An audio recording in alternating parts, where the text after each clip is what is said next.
to Oh No 2.0, your second dose of Oh No radio show for the week. My name's Owen. I'm still your captain, still captaining this ship all these years later. Along with me is, of course, my good buddy Ty, the worst person I know. And happy to be here. And Mikey's here too. He's all right. I don't mind Mikey. Mikey, he's all right. I'm a pretty bad dude. Might be the fentanyl of podcasting. Fentanyl of podcasting. Jesus Christ! I don't know if I really love this this new nickname, but we'll roll with it. Anyway, tonight we're doing something very, very special because I have a good friend of the show. I dare say even kind of a fan of the show. He listens on occasion. And on occasion. Yeah, no, this guy probably knows more about the show. He'll remind me of stuff that I don't even remember. I'm like, oh yeah, we did do that or talk about that. He's like, yeah. Anyway, one of my best friends in the entire world and someone that went on an incredible adventure that I just felt the need to talk about on the show. His name is Matthew. He does the Oh No Wrestling podcast with me when we get around to doing that. And Matthew applause yes? sound button. Hey. Yeah, that's what we need. You don't have to. Yep. No, but Matthew, welcome to the show. Thanks for joining us. Thanks for having me. Yeah. Thanks for only inviting me to the second half. No, dude, it's been. I didn't. Damn. Yeah. Knife already. I'm trying to make it feel more special. You see, like Okay, you're not. I think you're intimidated. Last time I was on, which was the last time I saw Ty. Oh yeah. And the last time I saw Mikey, I was in Owen 2.0 mode. Yeah, you were. So you had headband. if there was a Matthew 2.0, I wouldn't want him on my show either. But there isn't. So, I just like to take. Owen likes to take vacations. I like to take 2.0 vacations. Yeah, and this is a 2.0 vacation. Matthew is the better version of me. If you haven't already guessed, he is the better looking, the more fit, and dare I say the smarter, because smarter. I will say, before I left for this trip, the weekend before I left, I had a huge filling fall out from one of my back molars, and there had been like a cavity kind of getting underneath there, so it was like pretty deep, right?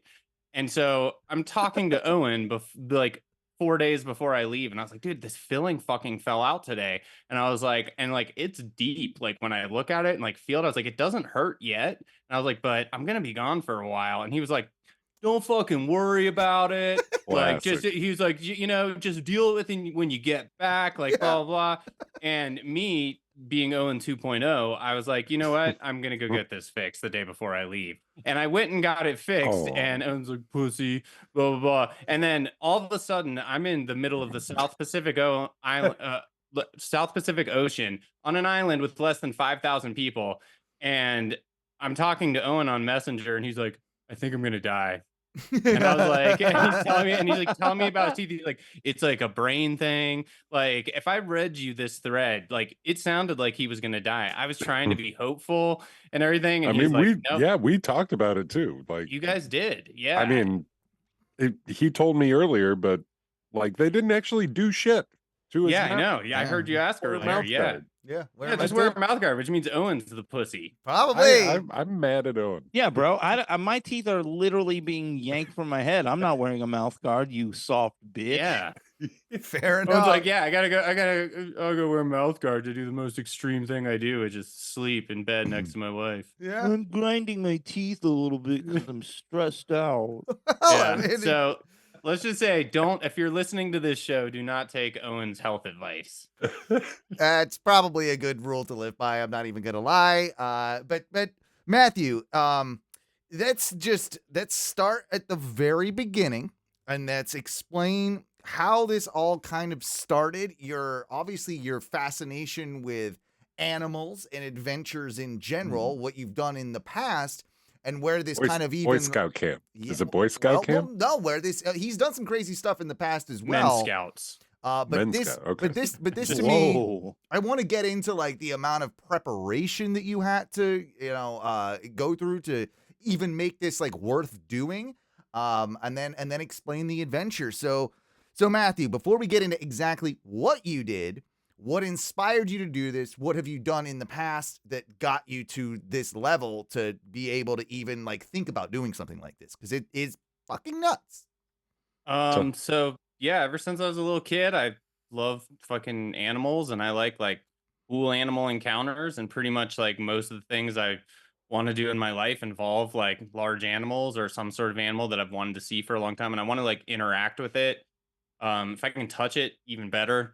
But like, for the most part, like if I can be in the wild, that's the best way to do it.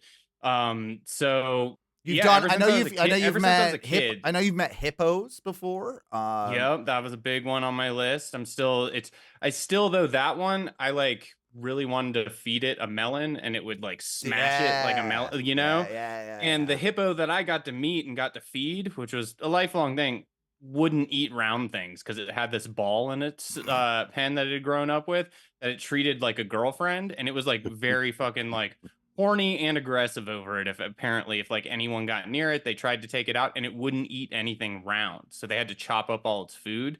So I couldn't quite feed it the melon. I did still get to feed it. But I didn't get to do the melon thing. So that I'll have to revisit that one, I think. You've done sloth, I want to say, right? Yeah, sloth was a big one. I used to hang from a tree as a kid.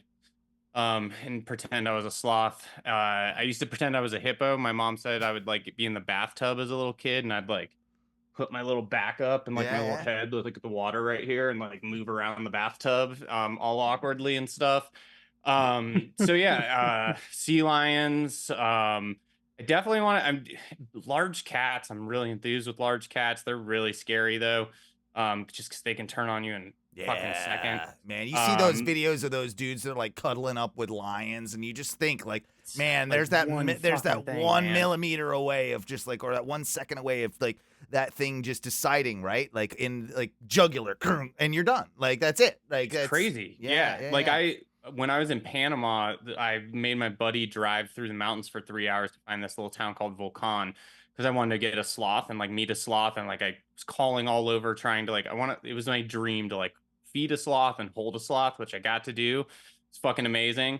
But this woman named Raquel had this little like conservation area in Volcan, Panama, and like she had like all these different animals, like all these little monkeys. They would sleep with her and stuff like that. She's kind of fucking crazy. And but she had a sloth, she had like hedgehogs, she had like all this stuff, but she had a fucking jaguar in her backyard. Whoa. Like, and it was like in a fenced in thing, and a large fenced in thing, but like I was standing next to it and it's like looking at me and it's like panting with its fangs out, and it's maybe like arm's length away from me, and it's just like a chain link fence. Yeah. And I was like, oh, is it hot? Because I thought like dogs and like other things they can't, they don't have the sweat glands. And she's like, oh no, it's smelling you. And its like tongue was out and its fangs, and I like stared it and I looked it right in the eye, which is like the thing you're not supposed to do. And it fucking jumped so quickly at that fence, like up like that. And it's like if I had gone, that would have been a cool way to go. That, a hippo, shark, a whale, like anything like that, I think is a cool way. But how quick that fucking thing was. And jaguars, just so you know, of all the large cats, there's only 6 species of large cat. Everything else is like a subspecies, right? But like jaguars are different from all other types of large cats, the other 5 kinds, and like all the ones underneath them, because the way their jaw is, they're kind of like the pit bulls of large cats. Ooh. Where instead of just grabbing the jugular or the neck and shaking it, they fucking bite and they collapse the spinal cord on like the first bite. Oh, the way their jaw and stuff is shaped. It's pretty nuts. So if it wasn't for a chain link fence, you'd be a goner, is kind of what you're saying with that particular scenario. Yeah, but cool way to go out. And I think this is leading us into kind of like other like last time I was on the show, Owen was in Portugal. Yeah. And I got to host, and that was the last time we talked. And I was just about to go on a trip to go dive with a bunch of tiger sharks. And did that, and had at the most like 15 tiger sharks around us. Like literally like they swim up and bump into you, and you have to like push them away with your hand. Wasn't there like hammerheads and shit too? Like there's a lot. There were a lot of sharks, but hammerheads and tigers were the big ones, and then plenty of like black tip reef sharks, plenty of lemons, plenty of nurse sharks, stuff like that. But like, I mean, when you jumped in the water there, like you had to jump into literally or to show you some of the photos and videos, it's like there's like 40 lemon sharks just like circling right where you're jumping, and you have to jump in like on top of like 40 of them, and then knowing that there's like a bunch of tiger sharks below. See, I think you're crazy. Cool. I don't think I'd have the balls to do it, right? Like I really don't. And you've been all over the world at this point. You're very well traveled. But you know, just the idea for me of, you know, jumping in to this area where, yeah, I mean, any of those sharks could turn on you, right? Like they could. 100%. So it's like I was 35 miles offshore in the middle of the ocean off Freeport in the Bahamas, a place called Tiger Beach. And yeah, guy, I want to make one that of the clear top too. 5 places to go see tiger sharks in the world, but you're not in a cage. I mean, you know, you sign a waiver and you're going to respect them. And they tell you like, you know, they're going to be curious if you're filming. Like sharks have those electromagnetic sensors. And so if you have a GoPro or like a phone, anything like that, they're super curious and they're going to come closer to you. But they're like, treat them like fucking dogs. They're like, if they get eye contact, do not fucking break eye contact with them. Follow them the whole way. And they're like, and when they come to you, they're just curious. They're not like, and they're like, literally just the tip of their nose is super sensitive. And they're like, and you just like hold your hand out and you guide them away because they'll just swim through you. They're not going to bite you unless like they're super curious, but like they're like they're not looking for humans. That's all fucking propaganda. Like that type of shit is, yes, they bite them, but there's like 73 deaths a year from sharks. Statistically, and this is a real statistic, you have more of a chance by being bitten by a human in New York City on the street than being bitten by a shark.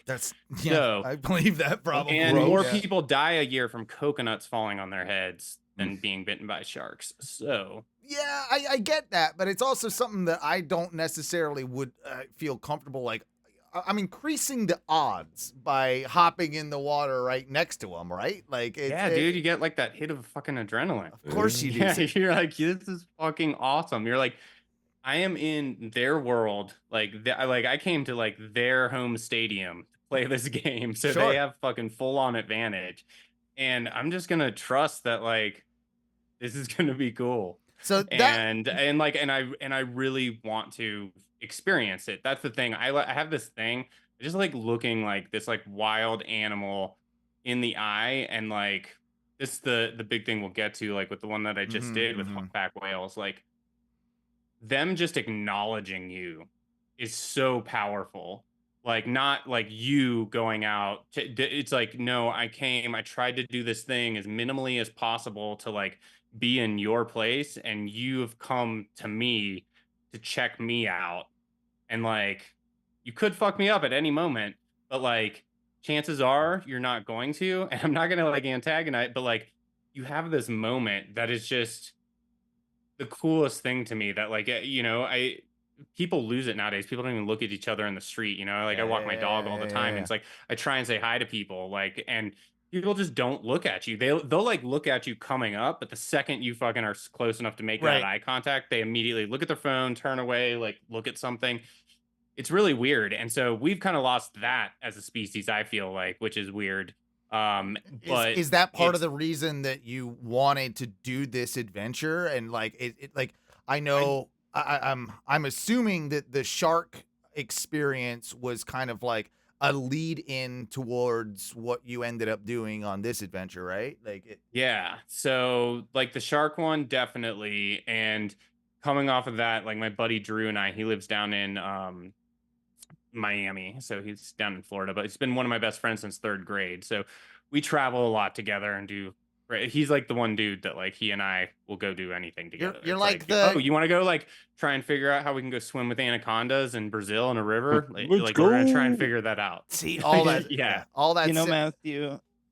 I have a really similar feeling, pretty much every day, like you have with the sharks, where it's like the homeless that walk by my restaurant like every day. It's very much a similar. It's very much a similar situation. Hand out. Yeah, you just put your hand out. If you make eye contact, don't look them in the eye. If you don't look them in the eye. Yeah. But if you do, it's very much the same. You maintain. Don't break. Yeah, you gotta break. They break first, and that's when you know you've won. Like you've asserted yourself. But a lot of the times, they don't want anything. They want to walk in. They want to walk by the window, look in the window. They want to see what a regular human is like. Yeah, and they're just curious. Just them acknowledging me. It's such a special.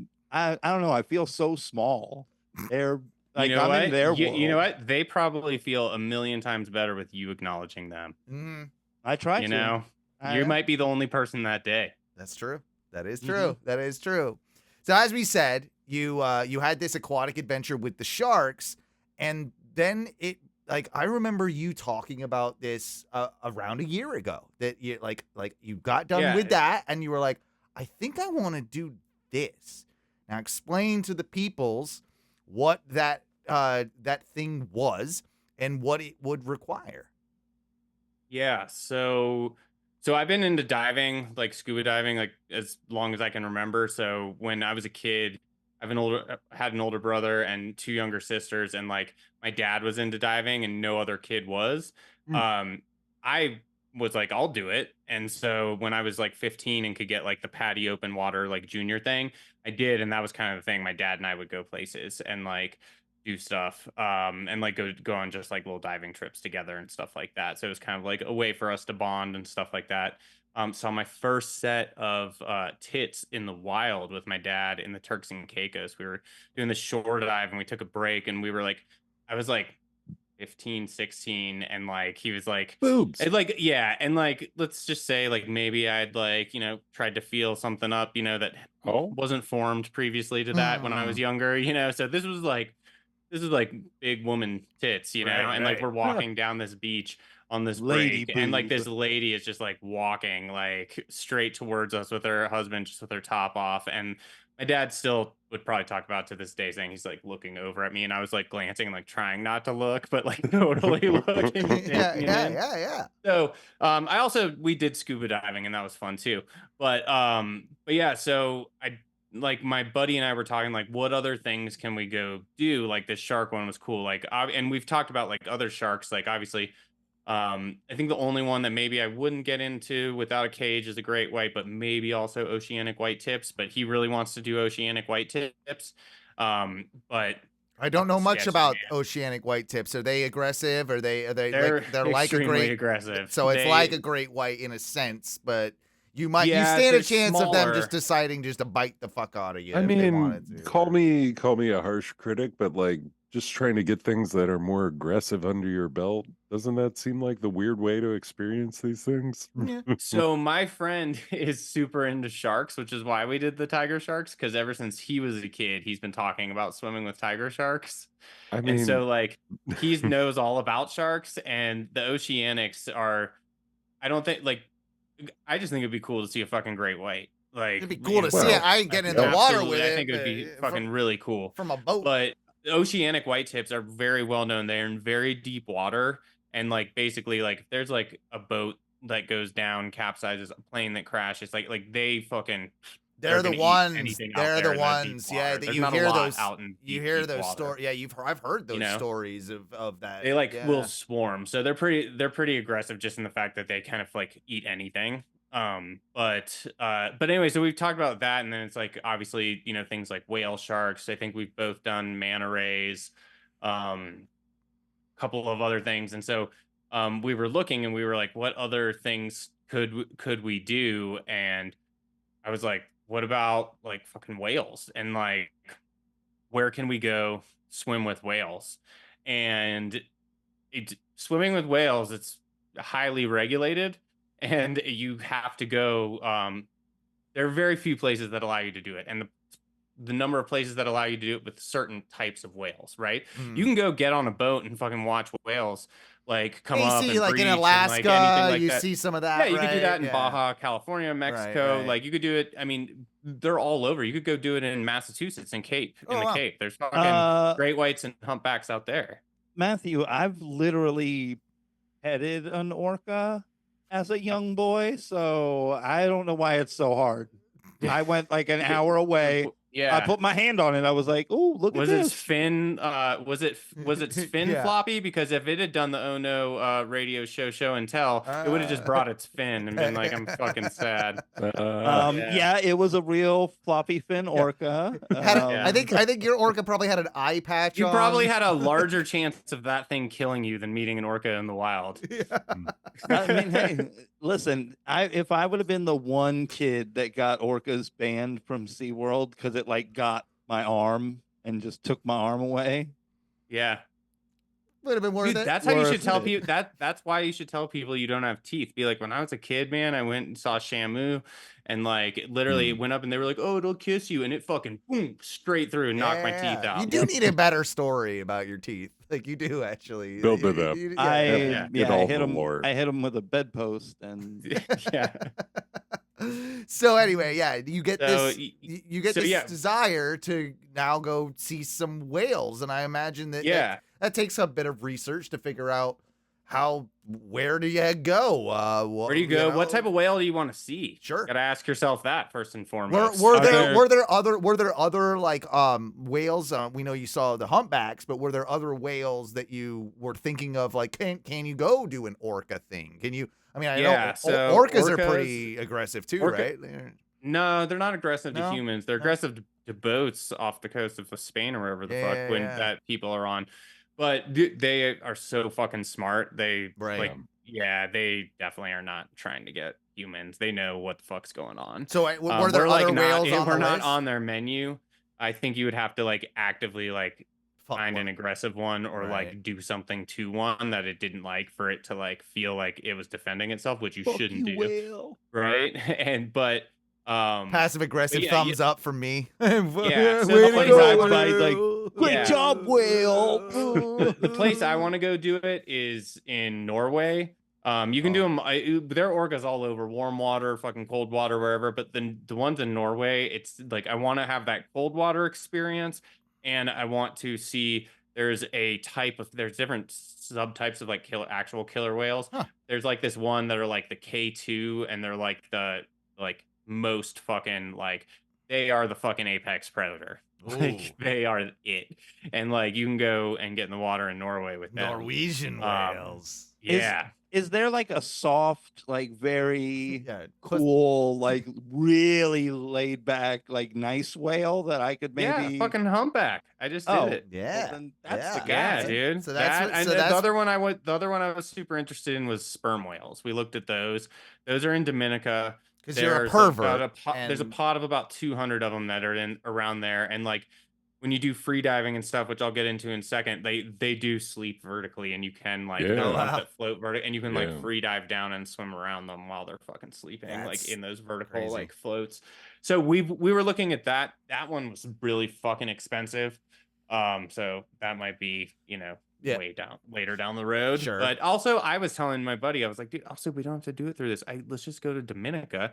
Let's find a dude with a fucking boat. Yeah, let's do it the cheap way. I was like, fucking, oh, you take US dollar? Yeah, you do. $150 bucks, he'll get you there. Yeah. Dude, he'll take us out every day for a week. Sure. You know? Sure. He's also, I think the problem with the Dominican whale guy is there's a real chance that you jump off in your scuba gear and he's like, all right, it turns that boat right around and just drives right back. Time for lunch. See you guys. I'll pick you up later. Never comes back. Forgets. Yeah. Cervezas at the bar on the beach. Indeed. We'd find him. Yeah. That island's only so large. But so we were like, what can we do? Like those were the kind of what we were looking at, right? Like and then you have to kind of like pick your time of year and like how far in advance do you want to do it, right? So we were looking, and like I said, I scuba dive for a long time, and my buddy does spear fishing and stuff like that. But he had always talked about his friends who free dive and are better at spear fishing than him because they do that, and so they have a lot of breath control and can hold their breath a long time. So I started like looking, and at my algorithm and on Instagram just like was like fucking whale, shark, whale, whale, shark, whale, free dive, whale, shark. That wrestling, that's it. Right. And so I saw this guy Adam Freediver, who I guess is some large freediver dude who owns this company. It's family owned. It's called Freedive Family. It's out of Sydney, Australia, and they have a couple of other locations. I think one in like Perth. I think one down in Melbourne. But like it's big in Australia, right? And he's a big freediver. And I saw a thing where he's like, you can actually communicate with whales, and it was a video of him freediving with humpbacks and basically showing that like they will mimic you if they choose to interact with you and like have this thing. So he free dives down, and for those of you who don't know free diving, and I can get into it a little more if you want me to, but like it's they call it, I'm not going to be that person, but like, people are like, oh, it's the purest form of, being in, which it is, because you just don't really have anything. You have a mask, a snorkel, fins, and like a weight belt, right?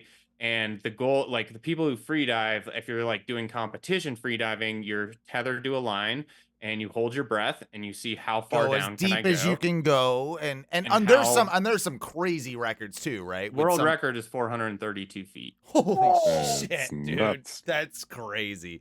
That's 43 a picture, because what like a building? They're done in 10-foot stories, so that'd be a 43-foot story building, right?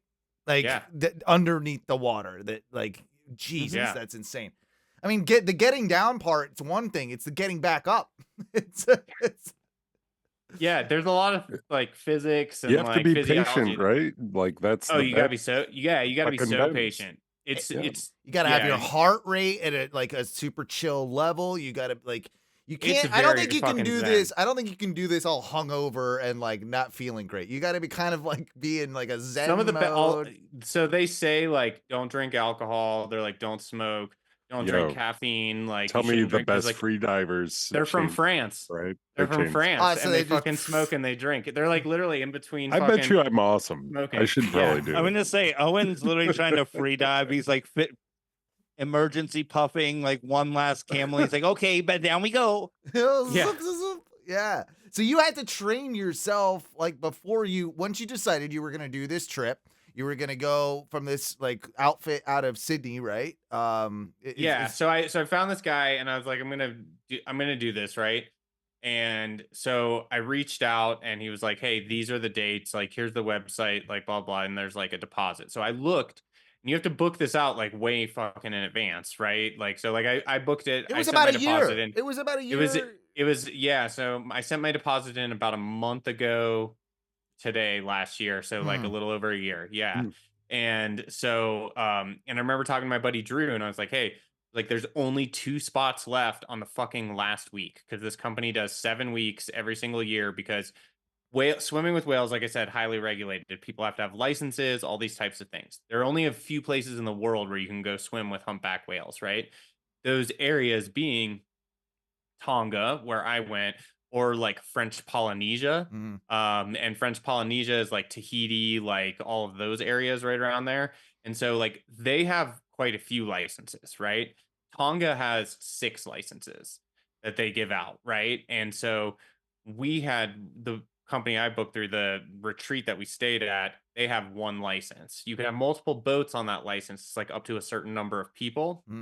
But it's also regulated in the sense that like you can only have this number of people in the water at one time. And like the government officials, for even how small this country is, like they fly fucking drones over. Like over the middle of the ocean, like looking for like when they like ping where all the boats are. And they'll do it. Like they look at social media to see if you're breaking the rules with the whales, because like I said, it's very highly regulated. And you're also, these are like, it's a lot. This is a whole fucking ecosystem that is we do not think about what the fuck is happening in that part of the ocean or what's going on. And there's only a limited amount of time you can do it because the whales are only going to be in the same spot for a certain amount of time. Yeah, too, right? So these whales come from Antarctica. They go to Antarctica for 6 months every single year. They feed on krill. And that's where you see like that bubble netting, which is like, where they'll do like those circles and then come up and feed and stuff. They just fucking gorge for 6 months. Right. But then they swim north. So like then they come up past Australia. Like if they're like all the way down on the other side of Antarctica, they'll come up like by Chile on the other side of the Pacific Ocean. They come up but like tons of them come through fucking Tonga, and Tonga is a bunch of islands. It's like 100 and something islands. Only 9 of them are inhabited, and there's less than, I think, 152,000 people in the entire country. That's nuts. Um, Smaller than the population of Orlando, you know, like way smaller. Yeah. Yo, and that's South America? No. It's Oceania, so it's over. So closer I to can pull up Australia. a map and show you in a second too. But like, so if like Australia is here and like New Zealand's down here, right? Okay. It's like here, and then like Samoa's up here, and then like you have like Tahiti, and then French Polynesia, and then you have a shit ton of fucking ocean, right? Yeah. And then you have like before South anything America. else. Yeah. And it always fascinated me, just a sidebar, like those people are connected with like the people in Hawaii and stuff. Like those people like somehow. Yeah, Hawaii's just a little northeast.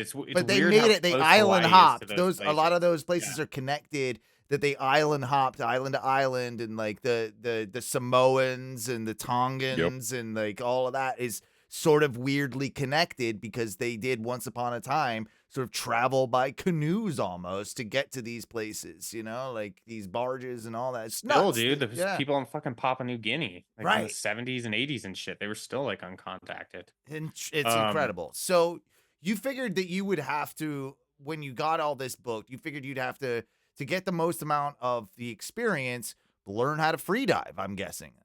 Yeah, so you're going to be in the water 7 to 8 hours a day for like a week. And like I was like, I probably need, like, I live in a fucking landlocked state. Yeah, you live, by the way, you live in Denver, Colorado. Not an easy place to learn how to just go through free diving or see whales. Yeah. So, but it is free diving. There's no scuba diving. It's like literally like, you know, like I said, weight belt, this, like that, and the other. Scuba's not allowed? It's not allowed. No. Yeah. Okay. And also, apparently, that's one of the reasons you want to free dive. What would be the reason? Scare the whales, and they move so fucking fast, and like, that's the and apparently that's why, like, when and... you scuba dive, like, people will choose free diving over scuba diving. Is that like they can go down? They might not be down as long. They're also not stuck to certain like nitrogen bubble regulations and like things like that. You don't have to do stops. You can fly whenever you want afterwards. Like, there's not all these things because you're not huffing gas like way down below and like what multiple atmospheres of pressure. And so, because of that, but also the animals are like, you're not threatening. You're not like blowing bubbles every 2 seconds and taking in these like Darth Vader-ish like, you know, and like have all these fucking hoses and like, it's us like, seeing a guy in a spacesuit or an alien, like for us, like an alien in a spacesuit. It looks more natural. It's more like they can maybe wrap their heads around it. So animals will be more they're like, I don't know, this thing's just fucking cruising through. I don't know what the fuck it is. Sure. You know?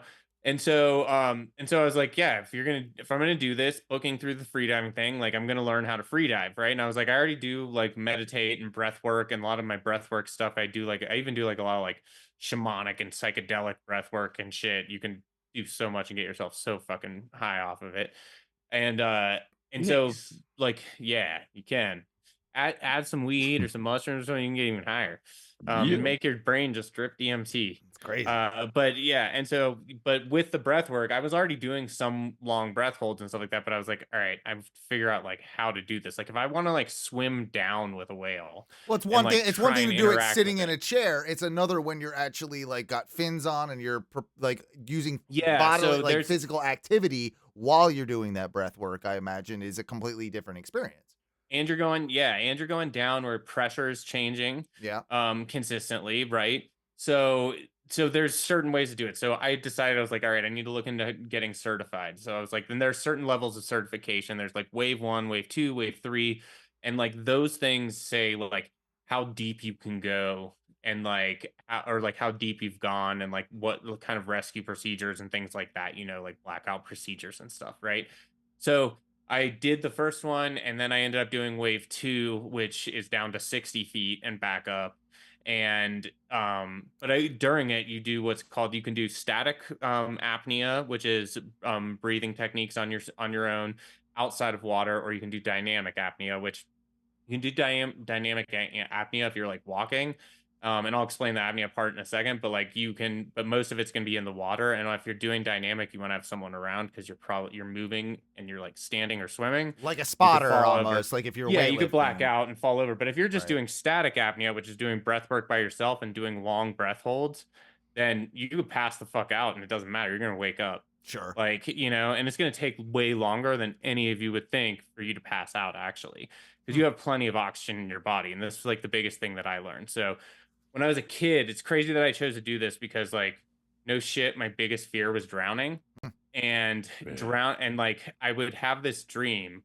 And I don't know why my biggest fear was drowning. I heard like some kid or someone on the radio or someone say it once when I was young, like, oh, drowning is really peaceful. And I'm like, well, one, how the fuck do you know? Yeah. And two, like, and I'm like, it does not seem peaceful if I think about it in my head where I like will break down everything. I'm like, there's like a moment where you're about to breathe and you're gonna fucking inhale and there's like panic. And I was like, that split moment of panic is way worse than any other fucking like, oh, this is peaceful right before that. There is that split moment of panic, at least in my head. So it's crazy I even chose to do this. I did used to have a dream when I was a kid that it would happen like once a month, like, or once every 2 months. And it happened for like 5-6 years, from when I was like 8 or so till like when I was diving with my dad. But I'd be in the ocean by myself, like in the middle of the night, and I would have to try and figure out which way was up. And most of the time I didn't choose the right way. But if I did choose the right way, I would be swimming and like my hand would sometimes break above the water. My head never did. Obviously, it didn't if I chose the other directions, but I would wake up hyperventilating. Yeah. Wow. Like, as a little So it's almost like part of this is in a weird subconscious way you overcoming a phobia in a little way, right? Kind of, because when I was like I said, it was like 5 or 6 years, so it was like 9, 10, something like that. My dad and I were diving. We were in the Caymans, like with this group going down under this big arch with all these tarpon, and like the mouthpiece on the regulator, they're often like held on by a zip tie. And so like it fucking fell off and I inhaled a bunch of water. And like to me still today, it feels like minutes. It was fucking like split seconds where it's like grab my dad's fin, fucking do the buddy breathing while I'm doing that, realizing I have an extra octopus like second regulator that you bring around and you can like throw up through those things, cough through those things, whatever, like, and purge them. Like you can do it. So I'm like coughing through it and stuff. Never had the dream again after that. Wow. Weird. Yeah. So you obviously got to a point where you trained free diving to be able to do this and got where you felt you were confident enough to be able to swim with the whales, right? Yeah. So yeah, did all the training. Like I said, went down to 60 feet. Longest breath hold that I've done to date is 3 minutes and 13 seconds. That's a long time, man. That's a long time. Not even that long. Like, yeah. But a lot of the training when you're doing the layman, I mean, that's But again, anyone can do it. You don't have to be in any kind of shape, like whatever. Like it literally is just we are habitual creatures and we habitually breathe. That's what we need to do.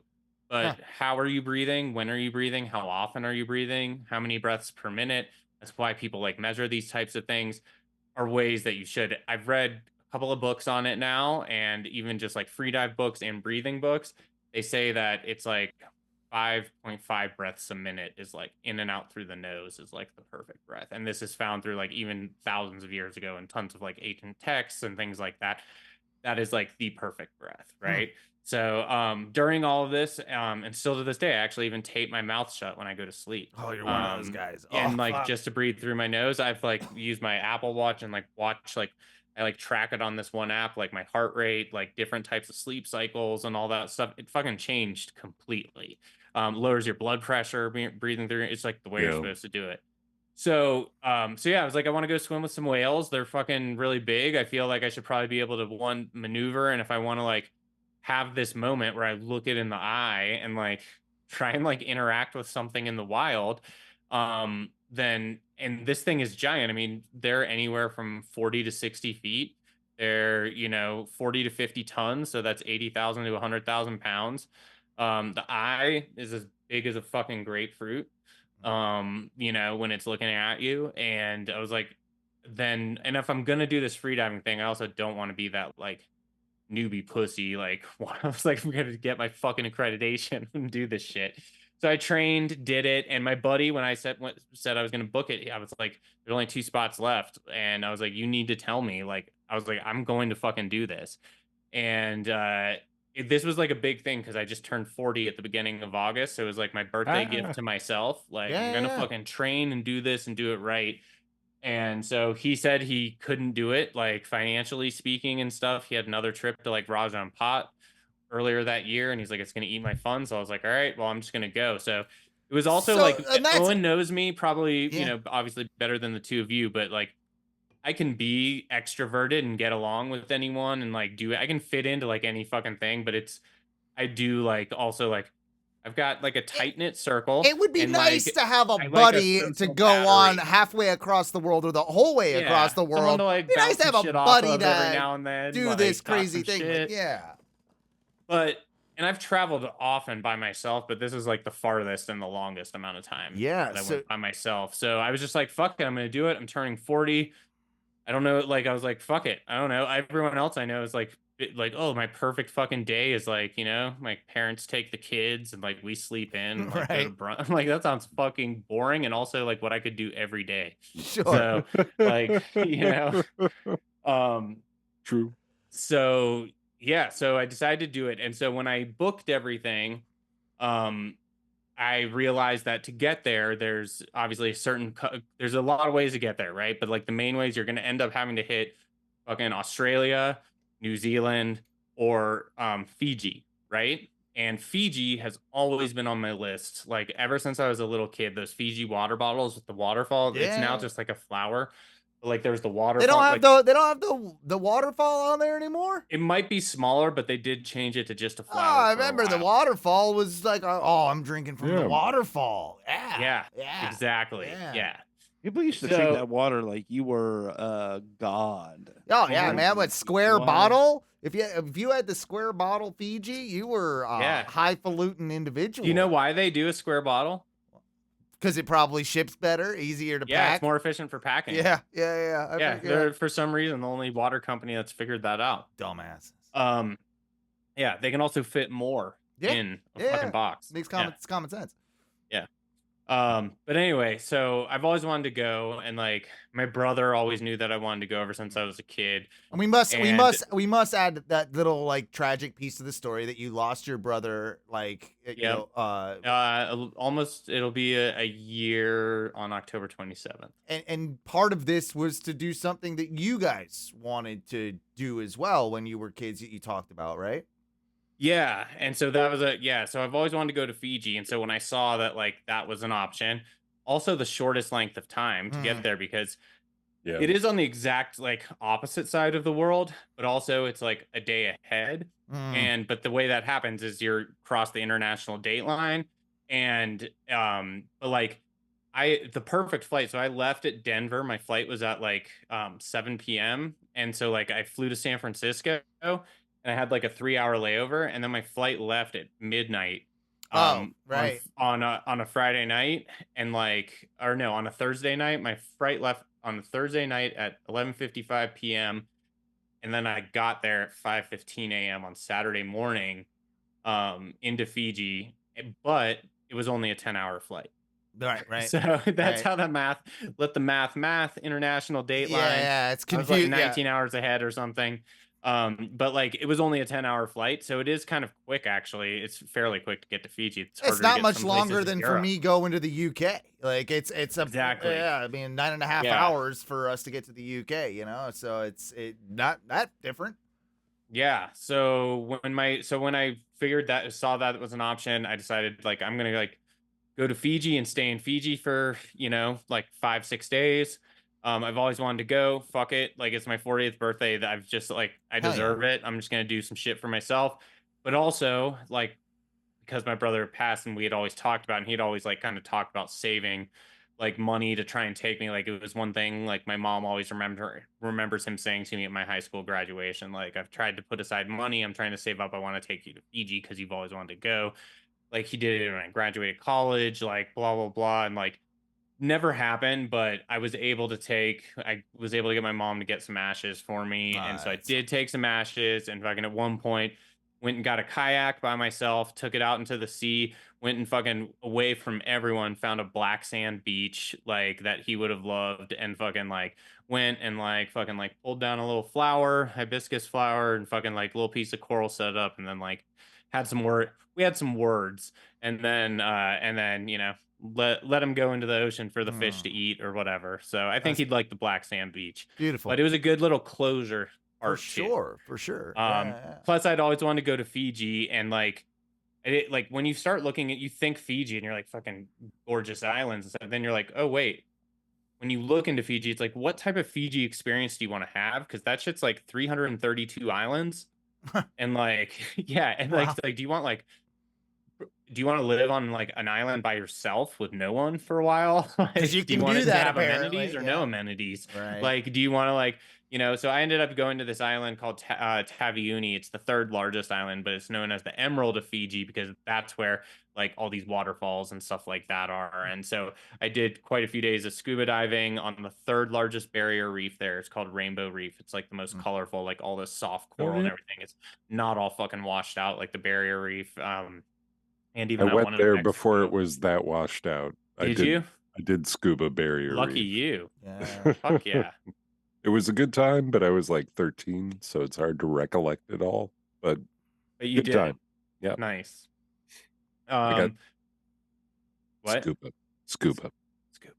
Well, when I was in Fiji, I decided while I was there, I did my advanced open water. So I got that. I like upgraded it from like the general training where you do like navigation skills, and like I did like a drift dive, which was super cool. So it's like you conserve all your energy and you let the fucking current take you. And at one point, so you guys have seen Finding Nemo, right? Yeah, that's like when the turtle is like Spike or whatever, and they're like surfing the Eastern Australian current. At one point you're going and they're like, all right, so we're gonna fucking like rattle our fucking rattle our fucking tank, and that means like pull any fucking air you have in your fucking BCD out, right? They're like, because literally this current is going to take a 90-degree turn, and it's going to take us up over the fucking reef and drop us back down. And if you have any air in, you're going to go up to the surface, and you could like hurt your lungs and like all this. We just like rode this fucking current. It was so like, people were like, woohoo! It's like a slide. It's like a totally like a slide, and you're moving fucking fast, man. That's awesome. Really fucking cool. I went to Volcano Bay not too long ago, and they have the fast lazy river. It must be just like that, just the fast lazy river. Yeah, so fast. Exactly what it was like. So got to do Fiji. Then I realized, I'm like, you can go so many places and have so many experiences in Fiji.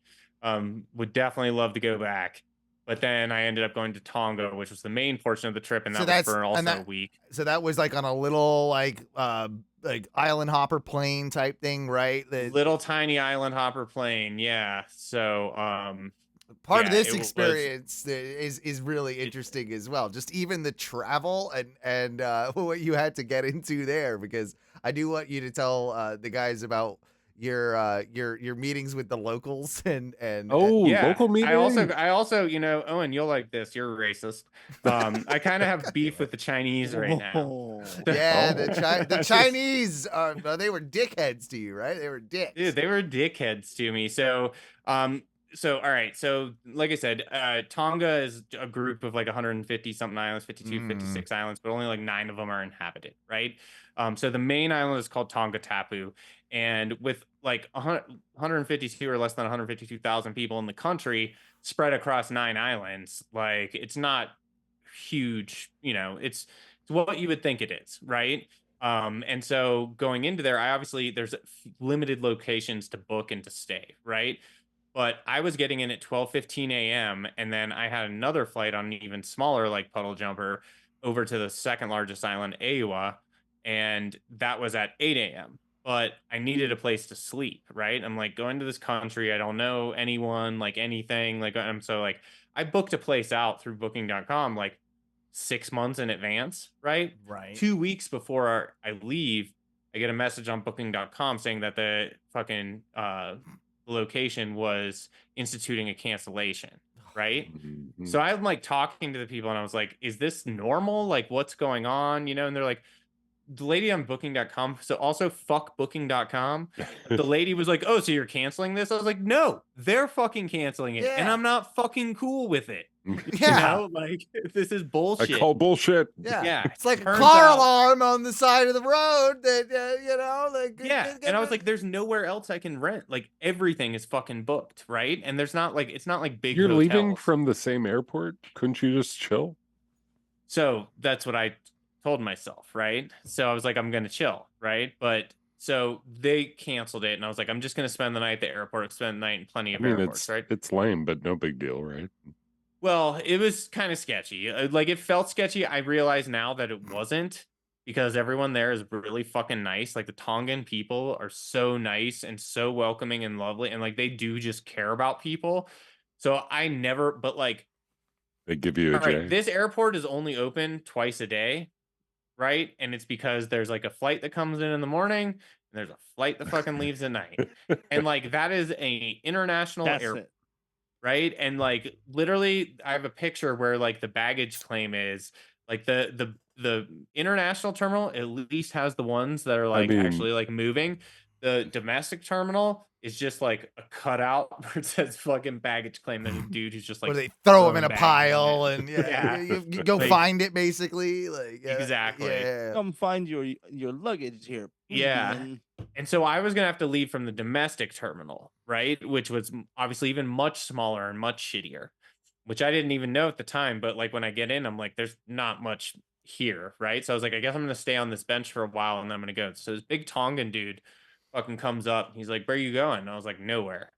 And he was like, what do you mean nowhere? And I was like, I'm gonna stay here. And he was like, what do you? And so I explained like my flight's not for a few hours. This fucking place, blah blah blah. Like you know these fucking this. And he's like he's the one who told me it was a Chinese place. And now I see why there's a lot of like Chinese so little this is where bodegas it and comes shit. from. Yeah, exactly. And like I was saying the words when I fucking needed batteries when we stopped. I was like, how do you say fucking batteries to them? I was like, I need fucking batteries. And like I was saying, and this fucking Chinese person's looking at me like I'm crazy. And I look over at the Tongan. He fucking says the exact same thing as me. And the Chinese person's like, oh yeah, okay, fucking batteries.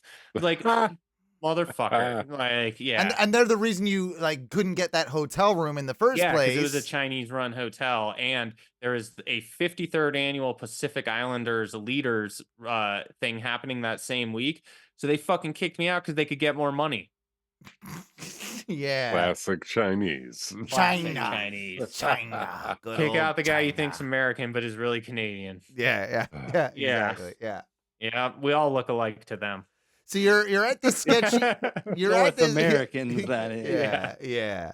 You're at this sketchy ass airport. You're talking to big Tongan dudes, and yeah, and so he's like, I'll take you over for $15, which is like $6. Oh, also in between Fiji the Fiji terminals, airport, he's taking you such cheap beers at the Fiji airport, Well, dude. Fucking draft beers, fucking $2.50, fucking American. All right. Hey. All day. All day. All right. Yeah.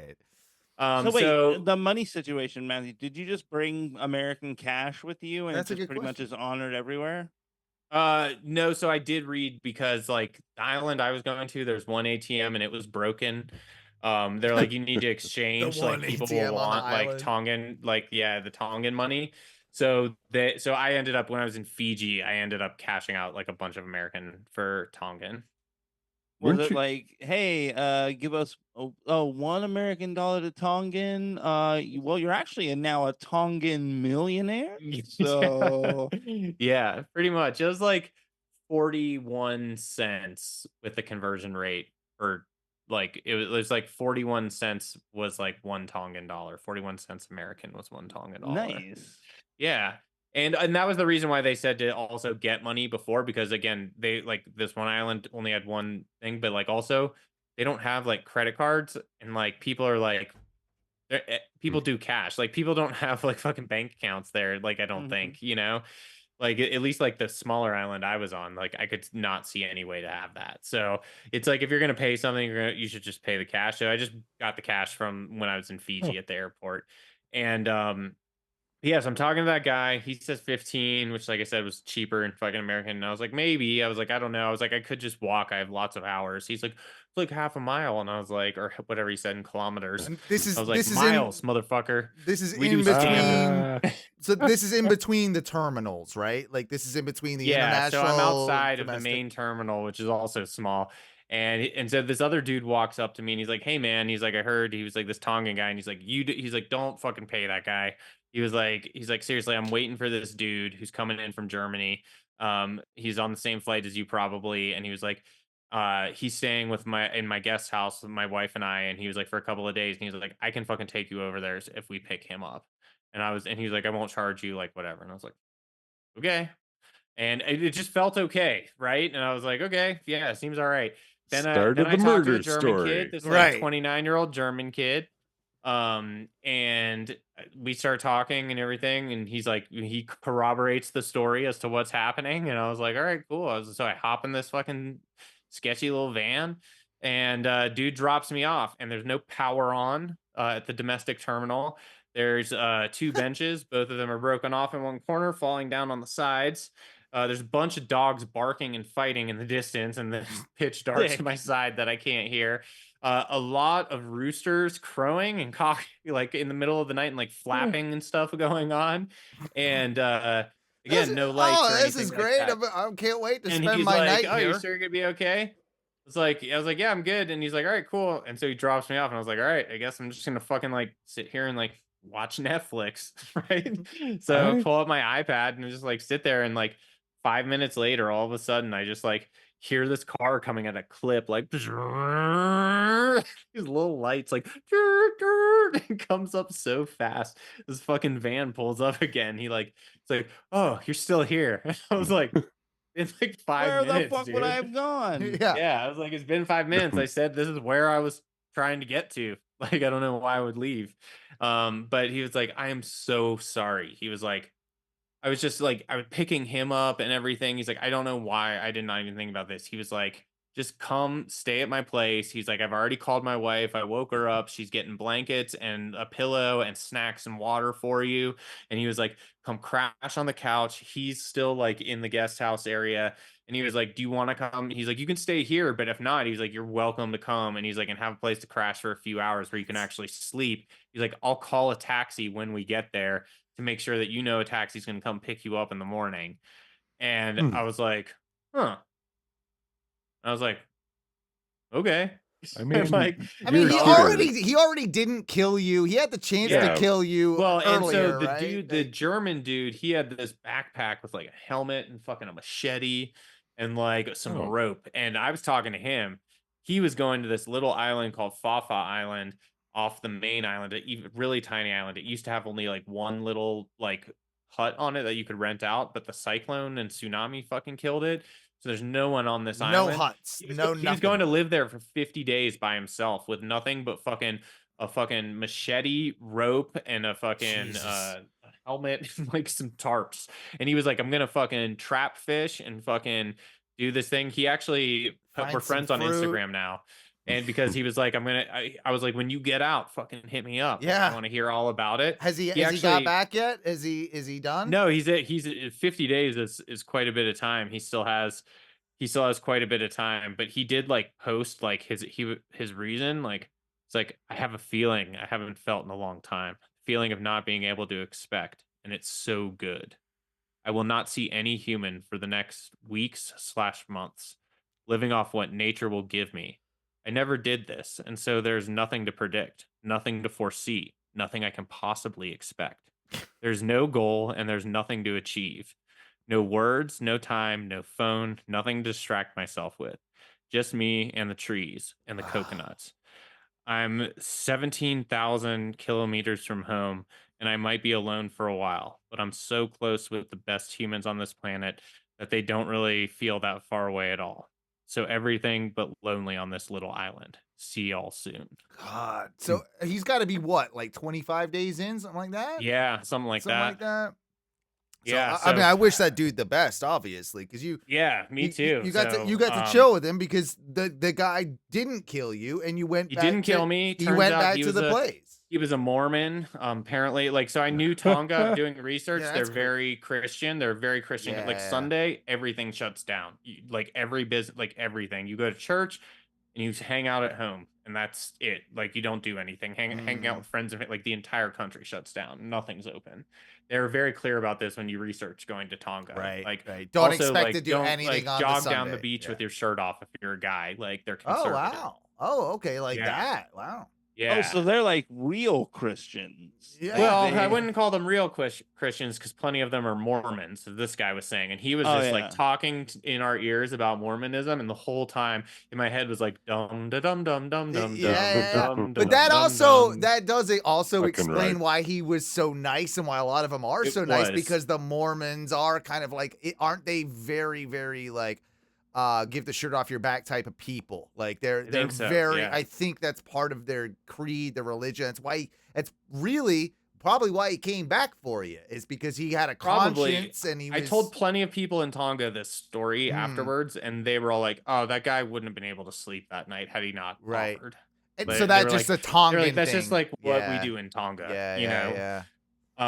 So we did. So I stayed there, which was good, and like even met this dude who's living on an island for 50 days by himself, like with nothing, like surviving it for like no other reason than just to like fucking commune with himself and nature, which is pretty intense and That awesome. takes some balls, man. That takes some balls. It's one thing when someone does that and they're on like a TV show and they've got like, you know, a button they can essentially press that gets them out of there. I even give those guys, you know, like Alone, that TV show Alone. Like those guys have balls to be able to do that type of stuff, right? Like I do actually, I respect that greatly. But to do it where like this guy doesn't have a button, I don't think, right? Like how would he? It's a better payoff not to have a button.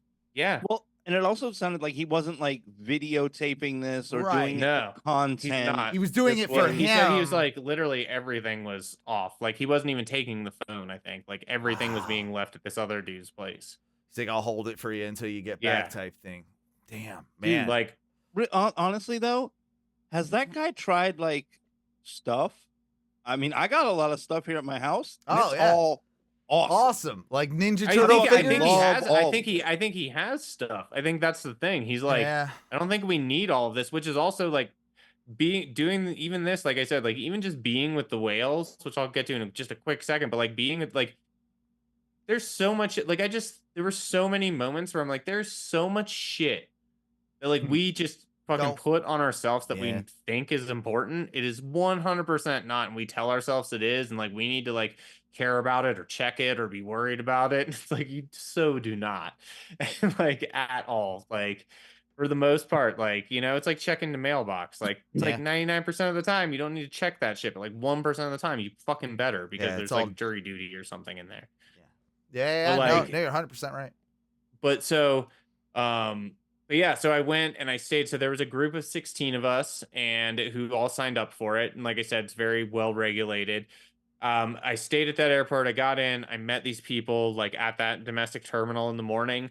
We took an even smaller plane, which I think had a total of 19 people on it, including the pilot and co-pilot. Jesus. And you fly over what they call the Humpback Highway, and is right between. That's Tonga more dangerous, Tapu. by the way. That plane is more dangerous than your experience swimming with those sharks. Probably. Like logically, they weigh you. They have really strict bag limits on weight. You don't want a Rihanna situation, right? Oh yeah, they like literally like they hand write your plane ticket after they get everyone and everyone's weights with their carry-ons and everything. You have to step on a scale, and they tell you what seat you're in, because it's all like dispersed the way it's supposed to be. Yeah. And they have to do that with the luggage underneath, and they have to get the balance right, and it has to be like fairly equal on both sides, so that and you're only allowed 15 kilograms below, which is like 30 pounds, which isn't bad. And then you're allowed to have 7 with you, 7 kilos, so 15 pounds total with you. On this is where my brain goes with this, right? Say like they're like no one's going that day, and they're still going, right? They're gonna take the plane off. They're trying to take the plane off, but it's like one fat American couple and me, and like there's only 3 of us. One fat American couple and me. What do they do? like I don't think we. I don't know. Yeah, They gotta split seats, right? Like no, they definitely got to move you. They like gotta move. they Yeah, disperse yeah. the weight. Yeah, Yeah. yeah. So you're like, I don't know. I guess I'm the light one. Yeah.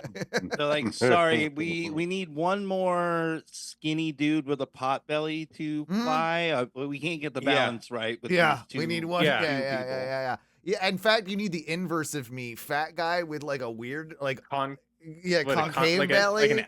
Like a so it's like a African kid? It's yeah, like that. No, starving African kids have my belly. They have the big the distended one. Yeah. I always thought those things fucking freak me out. Those pregnant African kids fucking freak me out, dude. I always did. Since I was a little kid, like, I asked my mom about it once, and she's like, "Oh God, how do I got to explain this?" Like, I saw it. It was in one of them commercials. I'm like, well, if they're starving, why do they have such a big belly?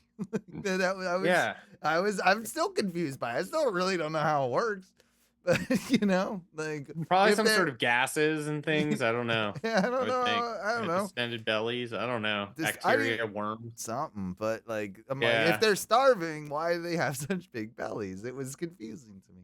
Yeah. Logical thing is job. So anyway, no, so I went to this place. I stayed at this place where it's like on the beach. Like there's not like hotels like you would think of. And when you say on the beach, it's like on the beach. Like it's pretty much, yeah, on the beach, yeah. And there's just like, we get there and there's just like, when you're flying over, like I said, the Humpback Highway, which is like this sea like in between, like the ocean going between Tonga Tapu and Ewa, which is the second largest island that I was going to. So that's where like all the humpbacks migrate through. Yeah. So they go on the Humpback Highway, it's a little like when channel they're going to and from Antarctica. Right. Yeah. And so like so they're constantly coming through at this time, and you can see them. You can see them from the plane.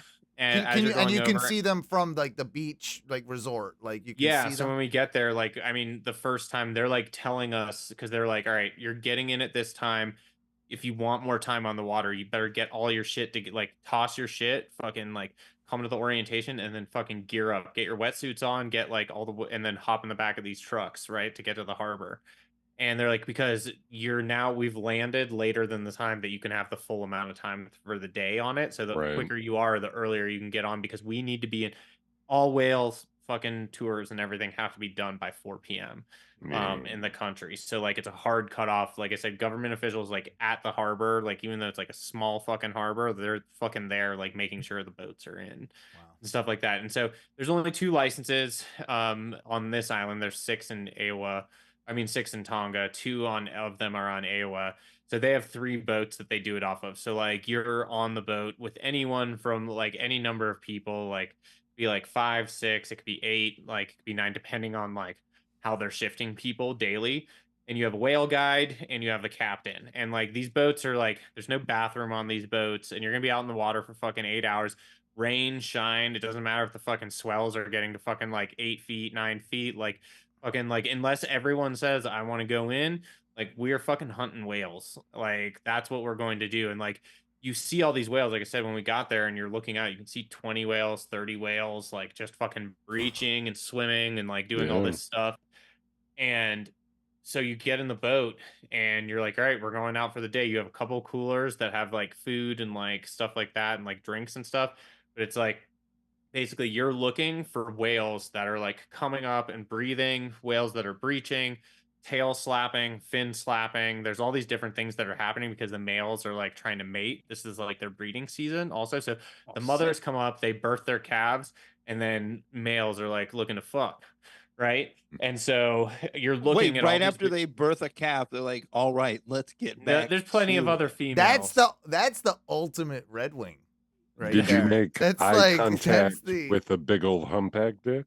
I did not, but I was so we did have to get out of the water at one point because they do this thing called heat runs where they fucking all the males compete for a female. And so they're like literally swimming and they're coming up and slapping fucking tails and fucking like trying to like push each other with water and shit.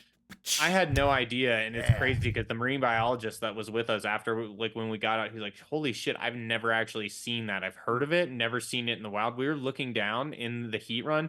We had to get out because they were being like so intense with each other. Like, they were literally fucking whales, 2 fucking humpback whales underneath us coming and fucking ramming their heads together. Jesus. Fucking fighting. like smashing their fucking heads together. Jesus. Yeah, fighting over this female who would just come and sit under the boat because she felt protected under the boat.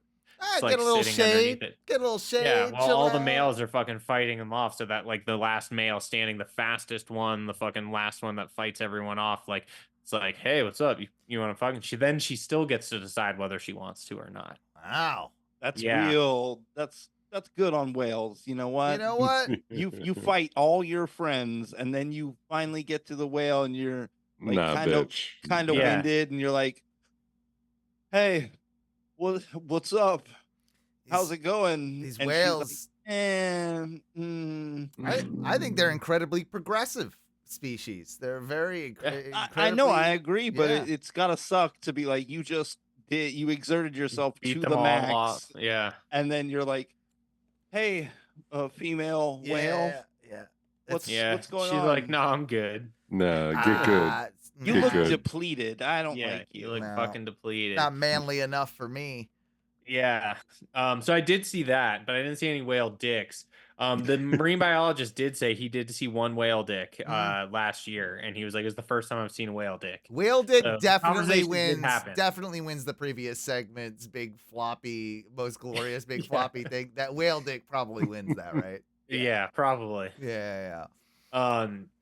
And so what you would do, you get on the boat, and so you're looking for activity, and then you would point, and like basically then like the Yo, let's captain go would check these motherfuckers out over choose here. whether or not, like, is it close enough, not close enough, like how can I get there, because they've been doing this forever, right? And you're doing it as a collective on the boat with the advice of the Yeah, and, like- captain and that type of thing, I'm guessing. Yeah, and then like so the marine biologist dude, he did fucking presentations after dinner a few nights that would teach us a lot about whales and Yeah. like what to look for and things like that. So like when they come up and like you see the classic like tail go up in the air and then go down, like there's two ways. One, it can go up like halfway and then like kind of go down, which means it's a shallow dive.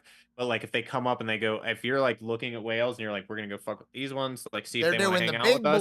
They're and going then they come up and they do down. the straight up and down. That means they're doing a deep dive. They're not gonna come up for a while, and they're gonna probably be in like some other part when they that's do that. interesting. So you start and you're like, all right, I guess that's just see ya. You know, like you're like looking at these whales, you get super close, and they're like, you're like about to get in, and or like you're in, and then like you see that tail go down. You're like, it doesn't want to hang out with us, you know, because the thing is that you can scare them really easily. And so the week before I got there was a 6.9 earthquake because they're on the Pacific Rim. And so there was a 6.9 earthquake, and they're like, I think the whales are still kind of freaked out by that earthquake. And they're like with the sounds and stuff, so they're being even a little more skittish like this week, it seems. Makes sense. Yeah. And so, but the thing is, when you get in, so you'll be like sitting on the side of this little boat, and like literally like the guide will be ready. You're allowed to have 4 people in the water at a time plus the guide, and right? Your full wetsuit. Your full wetsuit, because the water's cold, right? The water's real cold. Water's at the top it's 70 at the top, but the further then you go obviously down, as you go down it gets colder. But when you're in the water like fucking 7-8 hours a day, you don't even getting out and then just like sitting on a boat and there's fucking wind hitting you all day and stuff like that, because it is winter time there. And so like their winter time is 70, but still it is like windy, and there's like it's about to be cyclone season. And so like there's a lot of stuff, and so like it is fucking cold when you get out of the water, even if you just got in at the top, right? Like you get out and you're like, it's fucking cold. Yeah, we've all done that when you come out of the pool, like and you're just like like a wind, freezing. Extra freezing. Yeah, the wind and like if it hits was ya. like cloudy and like there's no sun out that day or something, even cooler, you know, like that sort of thing. So yeah, so like, but you would like sometimes you would get there and they would still be really close, and so you would just drop in. You have to get in really quietly, just like slowly get in. Then you kind of swim over to them, and then they get to decide. You have to be scuba ninjas. Like, am I fucking curious or am I not curious? And like, they could swim away. They could be like, hey, what's up? I'm gonna check you out. And then it's like, can I be interesting enough that you want to hang out? Like, can I talk you want to talk for a minute? Like, you know, like, and so it's, and so that could happen, or you could get them and they were moving, right? And you'd be like, I haven't found any, just like fucking chilling. I found a bunch that are moving. So you're like, all right, you get in, and then you would get in and you would fucking swim, fucking top of the water on your side, fucking as fast as you could, so you're not splashing. So your fins are underneath on the side, and you're wearing the extra long freediving fins, so they're like fucking like 42 inches long, because you get better propulsion. But you're kicking as fast as you can. You're going like sometimes a football field, sometimes 2 football fields, fucking just like going as quick as you fucking can. You got to stay together. And you had to, by the way, you had to like research and invest in all this gear too. Like that can't be cheap. How much do you think just in gear you spent on just gear? Less than if you're a scuba diver, but you could also upgrade your fins. They have plastic fins, which are the cheapest. They have carbon fiber fins, which are in the middle, and then they have fiberglass ones. But then they also get much more fragile the more you go up. Like plastic, you can fucking kick around, but then you don't get as good. You know, I have carbon fiber ones, so they're like middle of the road, but like fins are like $400. You know, like mid road, like kind of thing. You know, but then the wetsuit, wetsuits. $600 for a good 5mm. See, there you go. Suit. I mean, like that's plus gloves, plus a hood, plus booties, plus a weight belt, plus whatever. You gotta have like a free dive mask, which is different than a scuba mask in that it has less air volume inside of it, because when you're going down, you don't want all that pressure on your face. So it has like actual 2 separate things. It's gotta be close to $2,000. It's gotta be close to $2,000 in gear. Maybe like 1,500.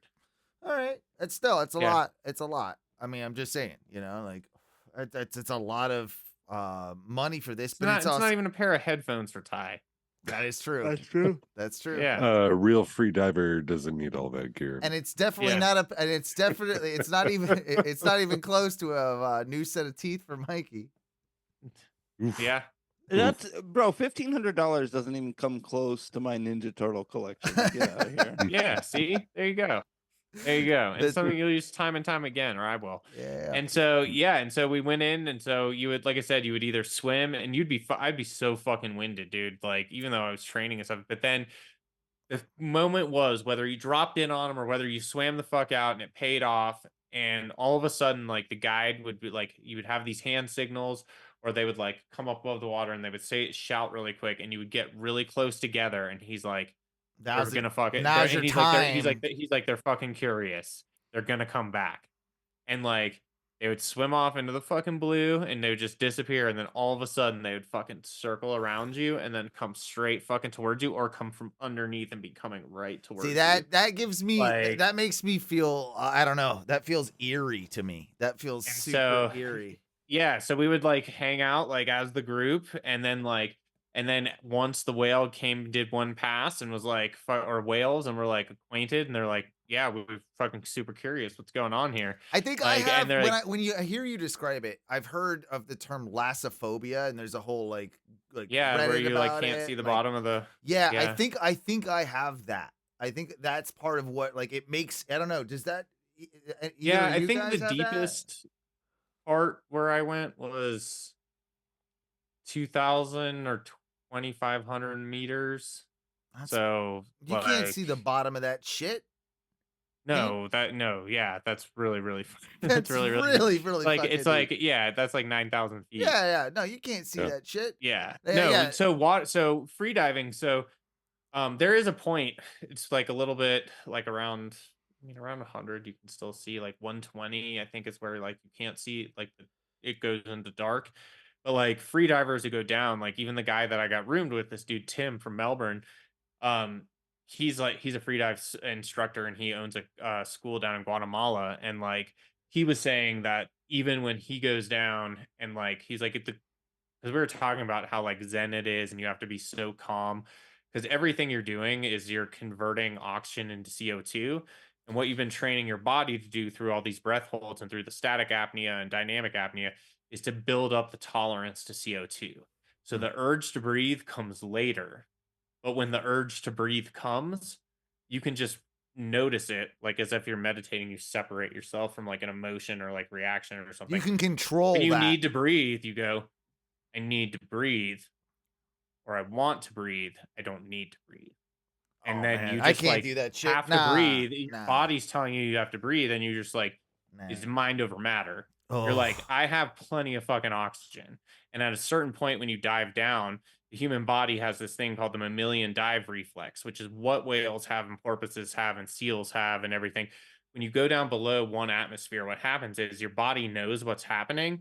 So it pulls all the blood in, starts pulling all the blood in from your extremities, your feet, your legs, your arms, your hands, bringing it into your chest cavity where it does the conversion of oxygen to CO2 and vice versa in these little pockets called alveoli in your lungs. And so basically it brings everything in. And then when you go down another atmosphere, your spleen releases all these fucking red blood cells reserves that it has, which Whoa. are filled with fucking oxygen. And your body has so much oxygen. And you're like, I feel like I need to breathe. So it's almost my like body has so much oxygen. So it's a almost, mind over matter thing. But it almost feels like you just have to cross, once you get a certain point beyond that threshold, once you're able to control it, maybe even fight it to a degree. I don't know if that's the term that you would use, but get yourself like past that one, like then all of a sudden it becomes a different kind of animal, like because your body is reacting, like it's you mentally just it's a mental knowing game. what's happening and being like, yeah, this is the feeling of this, and being so in tune with your body. I got zero with that. So in tune with like, I got zero with that. But, I would be awful at this. But again, the training you do is to delay that feeling, is so that like the more your body is used to high levels of CO2, it's going to take longer for it to have that urge to breathe, right?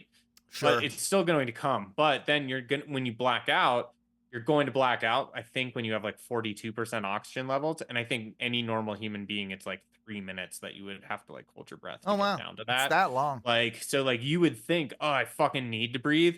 But if you had to fight through it, you could get down to it. Yeah. Which is also kind of terrifying. But also back to the drowning thing real quick.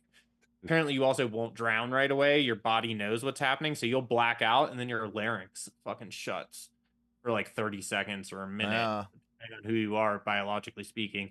And then it would like, and it does that so that so it won't bring water in if you were to breathe, like fluid in. Yeah, it's crazy. Like evolution or whatever it is that. has put all these little weird things like in place, and it shows that we were probably a more aquatic species in general, or lived obviously like by the ocean for a long time and caught fish and swam.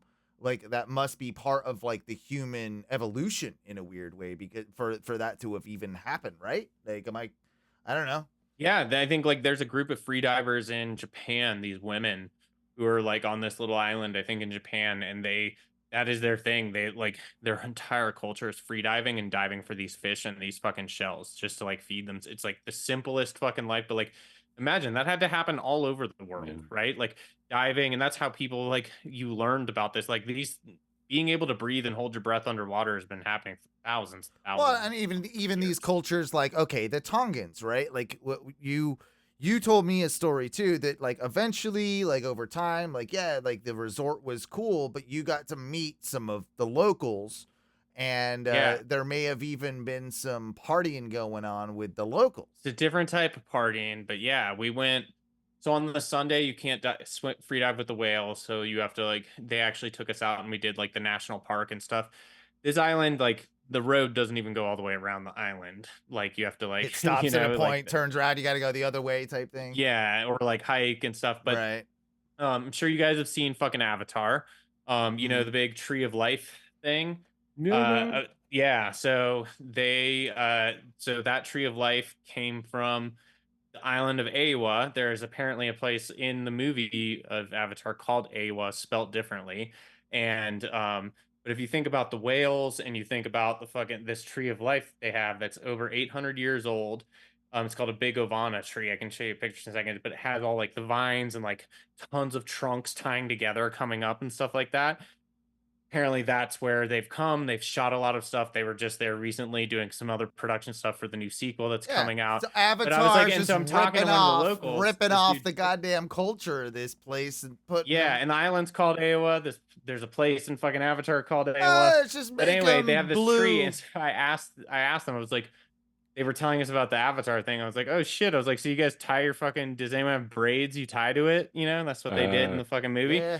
The dude Tilly he was like the most one with the whale dude fucking ever. And he just all of a sudden takes his hood off and he has short fucking hair.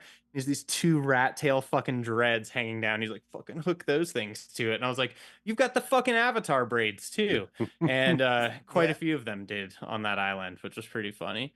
And that's a that's a Tongan thing. That's maybe Pacific Islander thing. I can't say it's strictly Tongan, but I know on that island they had them. There's 2 major exports in Tonga. So there's the taro root, so they cook a lot with that. Another one's kava. And so like kava is like their jam. They like aren't drinking tons of alcohol or anything like that after work. They get home and they all fucking take a shit ton of kava and they fucking make this huge punch bowl of it, and then they sit down in their living rooms and like listen to songs and like drink it out of you skull it out of a fucking coconut, right? And so every like song you like take more of it, and basically like kava, I'm sure we all you can go like get kava supplements in the States. I've still never really had it. Like I've heard, like I think my buddy Steve. There's a couple kava spots in Orlando. Yeah, I know there are. Yeah, there's kava bars. They were telling me too. They're like, go to the States, go to a kava bar. Yeah, so, like, you can say you had real Tonga kava. My buddy Steve was into it for a while, and I think I had a couple of cups, but I don't think it was, like, I don't know. It didn't do anything for me, right? Like it wasn't. But then again, maybe I think I felt some sort of effect, but it was pretty mild. Whatever. So yeah, you got to drink a lot, like alcohol, right? Like the more you take of anything, the more it's going to affect you. And so also, what is the strength of it? That sort of thing, right? Because on like the last night you're there like you could have bonfires on the beach and stuff whenever, but there was like a bigger bonfire, and they had kava that you could try, right? And so like they go through the ceremony part of it, and it has to be a woman who's serving it to you. And like it should be. Yeah. Right. I like these fucking very Tongans. Christian country. Christian Tonga. You cannot serve it yourself. And so like they serve it, and so like I'm talking to this dude Lepetti, who's like one of the captains. Like if you got Lepetti and Tilly, those were the 2 dudes like you really wanted, right? And so we're sitting out there and like try it and stuff, and he's like, yeah, he and I are talking, he's like, this stuff's for children. And I was like, what do you mean? He was like this kava, he's like, it's kava for children. And then he was like everyone has like 1 cup, and I was like I'll have more, and he's like, let's have more. So like he and I go back and forth, right? We just go sit down next to the girl, and who he's like trying to hook me up with, because he's like, he's single, she's looking for a husband.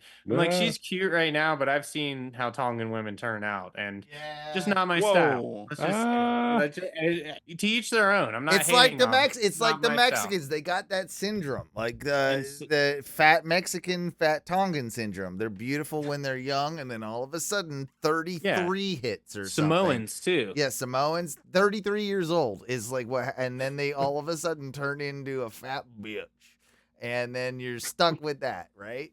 Yeah. Or it's like the Asian women. They're like good to go until they hit like 35, and then all of a sudden they look like grandmas. Like there's something like that happens there as well. So yeah, no, this is a thing. This is a thing. Okay. And so anyway, we sit there and we go back to back. We do about 20 cups and 20 things. He just you gotta keeps be telling me, like, I know you're peeing all the time at this point now too. If you're putting back that much liquid, you pee all the time. It's a coconut shell cut in half, and you're fucking just, and that's what they call it, sculling it, right? Sculling it. Yeah, like you got to take it like a shot. Drink the whole half coconut in one fucking skull it. He just kept going, skull it. And so then he's like, so we're sitting around with everyone. Then he's like, you want to go have real kava tonga? Oh yeah. And I was like, what do you mean? He's like, you want to come back to my house? I was like, I want to get real top it up with you, buddy. I was like, there's all these other people around. You're just talking to me off on the sidebar here. He's like, seriously. He's like, you want to go? Oh, and I was like, we're supposed to be up real fucking early, man. I was like, I heard this shit'll like knock me out if I drink so much of it, like blah blah. Tonga party. Tonga party. Tonga kava. Tonga party. Kava.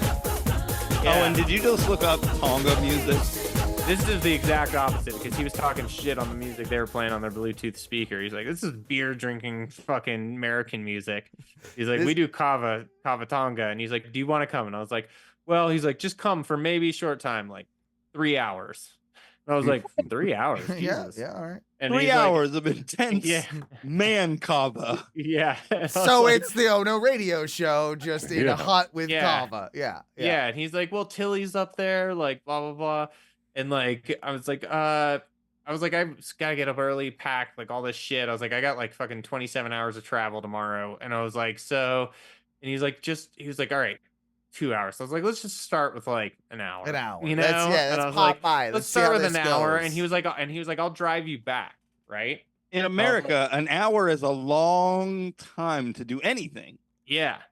And so they're on island time though. They're just doing whatever. And so we hop in this little fucking beat up fucking van and he drives me to this other side of the island into this fucking little shanty shack, and fucking Tilly's sitting there with like these other fucking 3 dudes. One of them, they're like telling me is a boxer, and like he's like kind of fucking ripped, but he doesn't speak any English, and he's sitting next to me and it's like, I don't know. I feel like he could have punched me at any moment. And they kept like, they're like, look at his fist. They're like, that could make a lot of money in America, right? And I was like, I guess. I don't know boxing. I was like, professional wrestling, there's Tongans. I can talk to you about that. And I was like, but like, this dude is going to hit me. And like, he doesn't understand what I'm saying. So I'm trying not to look at him too. Because like, any weird face I make could be taken wrong. You know? You should have just told him like, yeah, man, you could go to any major city and just punch people and just take their money. Yeah. What's funny too is like, I know you brought up the wrestling thing, and like we have like in wrestling so many Samoans right now. Like there's this whole bloodline storyline with Roman Reigns, and like it's top level stuff.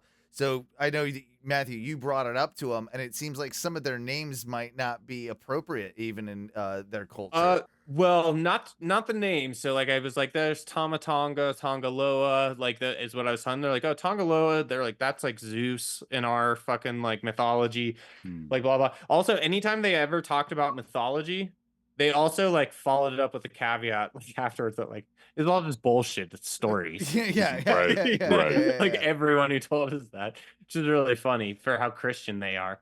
But yeah, so he so we were there and I was talking about that, but like in wrestling, there's this thing called the Usos, which is brothers in Samoan, and they're a tag team, the Usos. Jimmy and Jay Uso. They're like the Rock's cousins. They're twin brothers, basically. Yeah, well, they're twin not brothers. But they say like, "What's up, Us?" all the time, right? Yeah. And there was a big Sami Zayn who came into Dharma Fried Chicken. We're friends.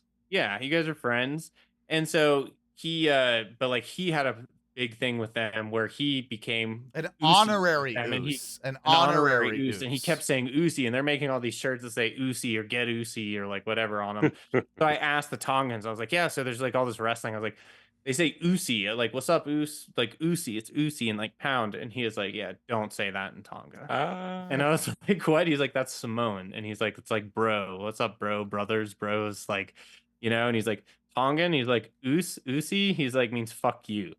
Like no joke. He was like, do not say that to anyone around here. I was like, interesting. Okay, good to know, because I was going to make that mistake.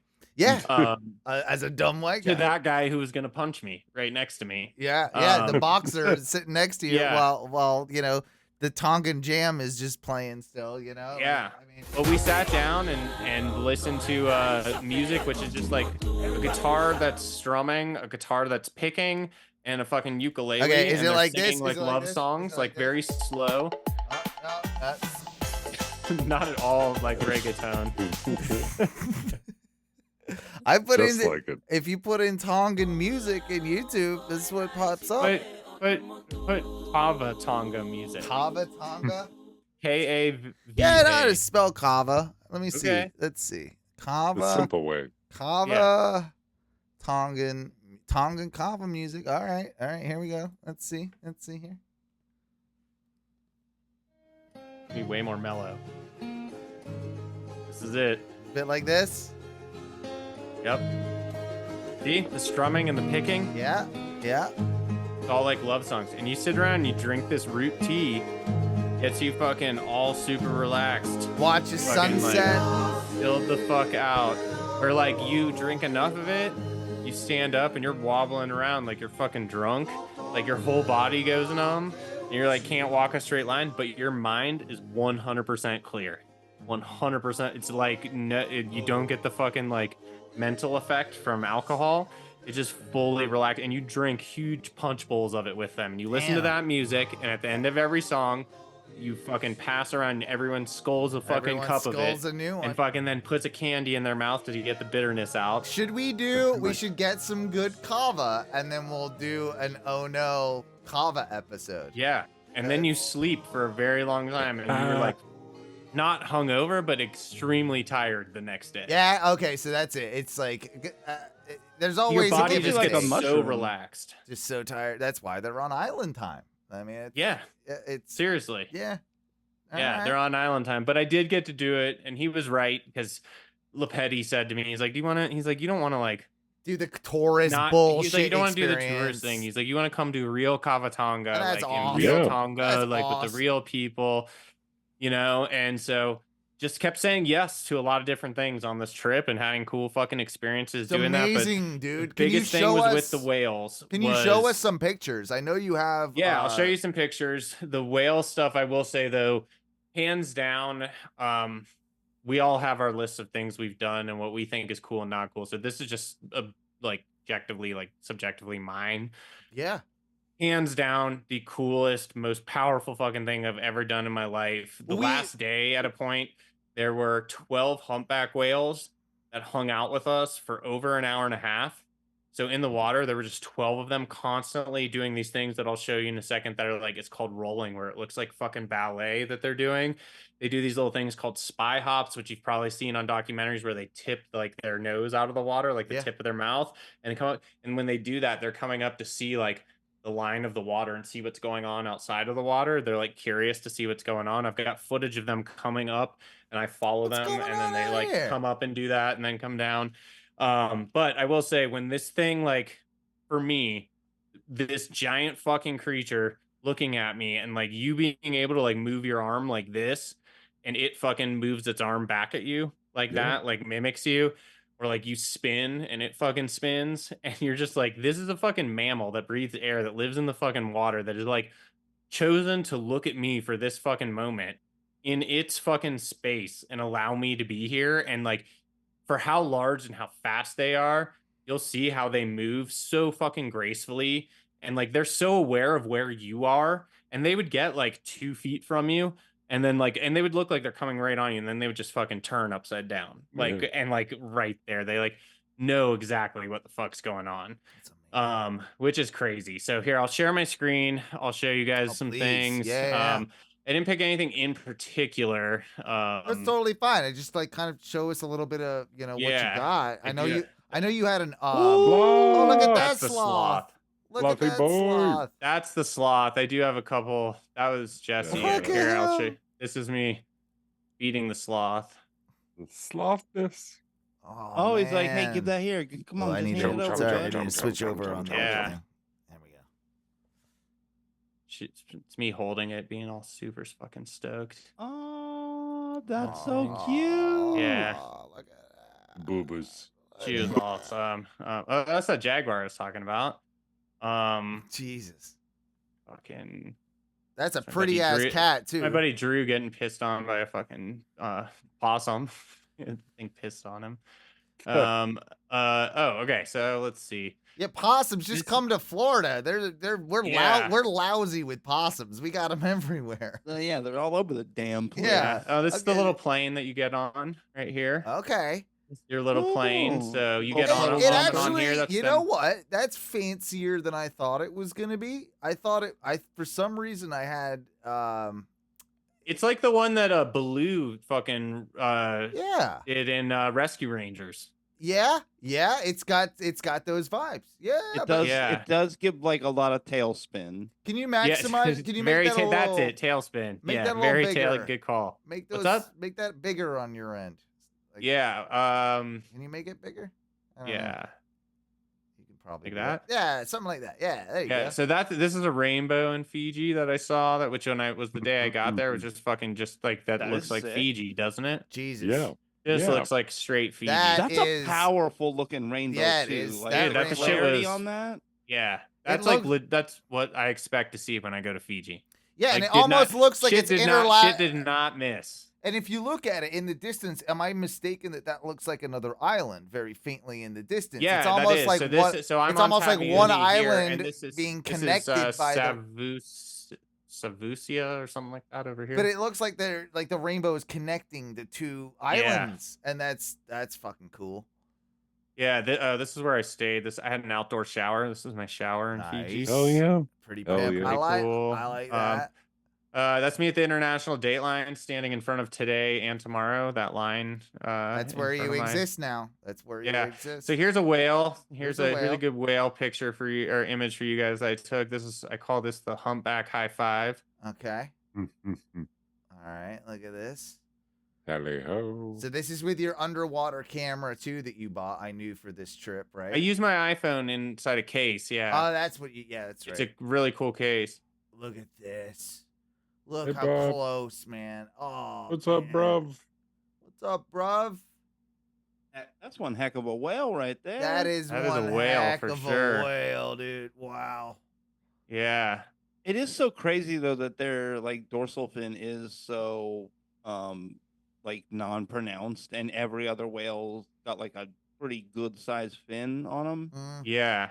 Well, and so it's because, and so the reason I actually learned from the marine biologist is because they're different in the way that if you look at the way that their pectoral fins are, they're much bigger than like other whales.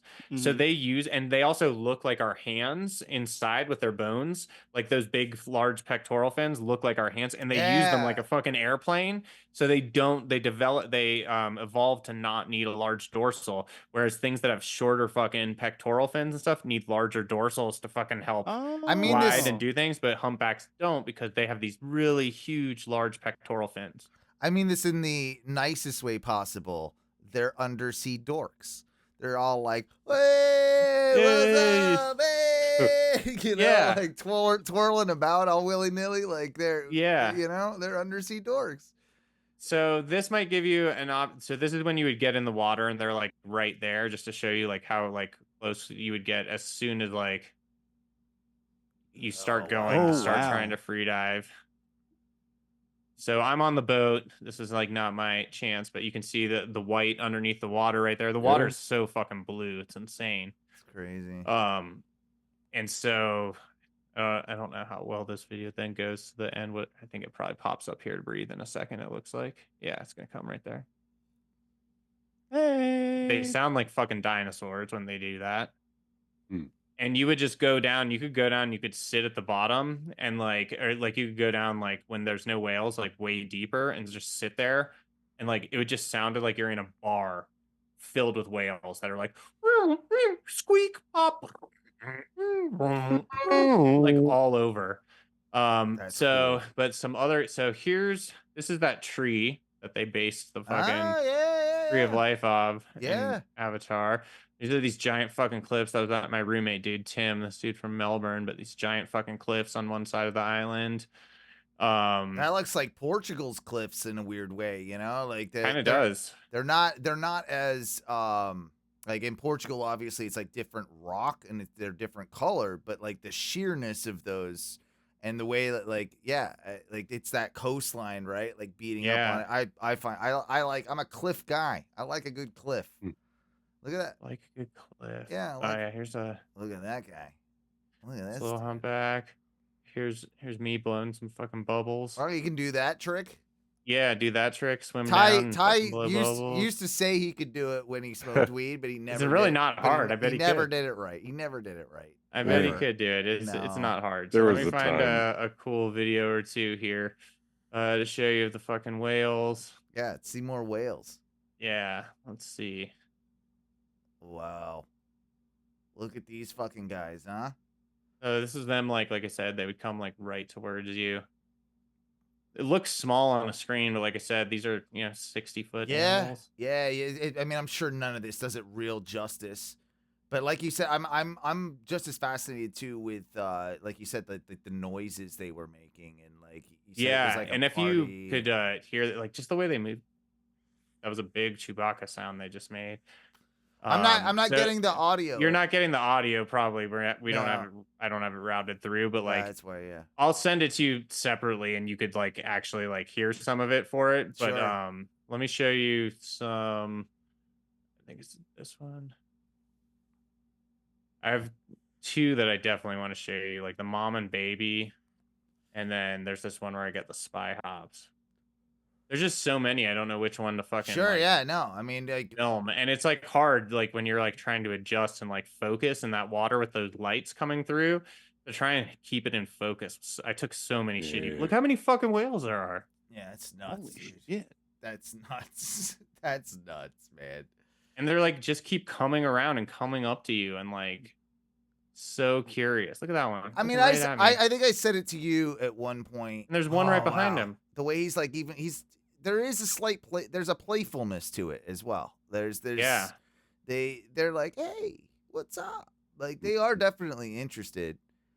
But I said it to you, it's like this I feel like is close to where probably about as close as you can get to on Earth of like seeing God might be the wrong term, but you know when people like are in the space station or they go up to space and they see the Earth from outside the Earth.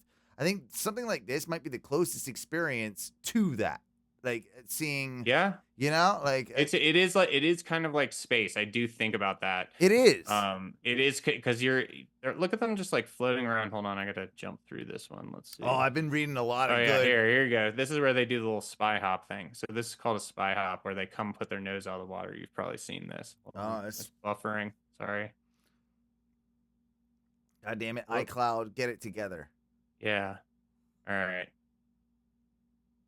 We have to watch through some shittiness for me to get there. It happened. I mean, it'll happen. Look at this though.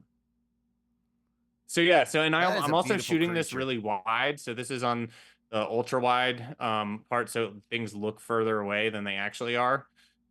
Because you need to shoot wide to try and like get them in the footage. The full scope of a whale. So this is looking shitty for a second. I promise it gets worth it towards the end of this video. Where I get them like dancing in a second. These other whales. I like it when my pornos are a little shitty in the video quality. Like sometimes, like I like that. I like a manual focus while I watch porn. Yeah. Same. Oh, here we go. Yeah. Look at him. Oh, look at him. He's look at them dancing. Yeah, this is called rolling. They're flirting. Look at them flirting. Oh, that's so cute. Yankee whale. Yeah. Which one's the female? So the female would be the one swimming away kind of right now? Like he's the one upside down? Yeah. He's the one upside down. He's like, look, there's whales below me that I'm trying to get out of the way of there. This other pesky whale. Yeah. Like I said, they're just all over and like. He's right at the surface right now. Oh, he comes up. Look at that. Nope. He's going to do a little roll. So this wasn't the one, but he's teasing. He's teasing you though. This wasn't the one, but I'll find it in a quick second. Yeah. But it was definitely like the absolute freaking coolest thing that I've ever and so all right, done in my entire life. Couple grand in gear, $1,500 in gear. You said it was what, like a $2,000, $3,000 trip? If everything all together, I traveled a lot for work, as you well know, Owen, for like a few years. Where like I didn't like I got a lot on my credit card, so instead of using a company card, you were never not traveling for a period like of time. 45 weeks a year I was traveling. Your points were insane. Yeah, but I would do that, but basically like they would so I would do all of those things, but like so I had a bunch of credit card points and like I have a bunch of United points and stuff like that. But basically like had I paid for everything, it was like 12 grand. Whoo! All in.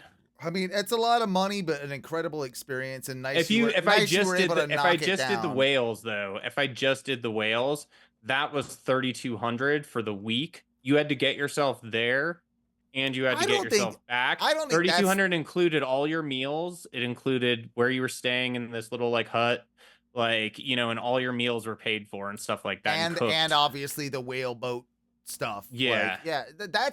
That to me doesn't sound that unreasonable at all. Yeah. Like, Yeah. like that's actually I mean, like pretty travel's decent. a mild Travels. That's not that bad. Yeah, you Exactly. can do that travel for 1,300, I think. You know, Yeah, you could. Yeah, round trip to and from Fiji for sure. You could do it. This is some of those tiger shark things. If you guys want to see them that I took, should download while I'm looking for the other one. Sure. Look at this. Look at that. So those are the sharks that you were with back in the day. Yeah, these are the tigers. When this chooses the. So they don't give a shit about the scuba. Yeah. Look at that. Those are reef sharks. The black tip reefs. Then those are the tigers, the big ones. This guy. Dude swims right over me. Yeah, dude. I remember there is a video of you booping one of them on the nose, like there's one right there. Too. Yeah. Yep. Yeah. Boop. See, that's a big motherfucker. If that wanted to just bite you, it could. Yeah, it could. Yeah, some of those things. I mean, those things were anywhere between like 9 and 14 feet long. Mikey, that one's a big one. That one's huge. Mikey Ty, could you do this? Could you do this? Oh, it'd be scary for me. Yeah, I don't know if I could do it. I'll be honest. I don't think I could do it. I got faith. I know it's a little scary, but I couldn't do the free diving aspect and going down, but I could I would be fine with like being on the surface and like hanging out with the whales. But the sharks, I know they get a bad rap. I mean, maybe that's just because what it is, but this freaks me out more. This freaks me out way more than the whales do. I don't like it. Oh, maybe I don't know. I can't. Right. Look at that. So you can see. Look, this is how you'd push them away, just like that. Fuck that shit. I can't do. I'm not doing that. Oh.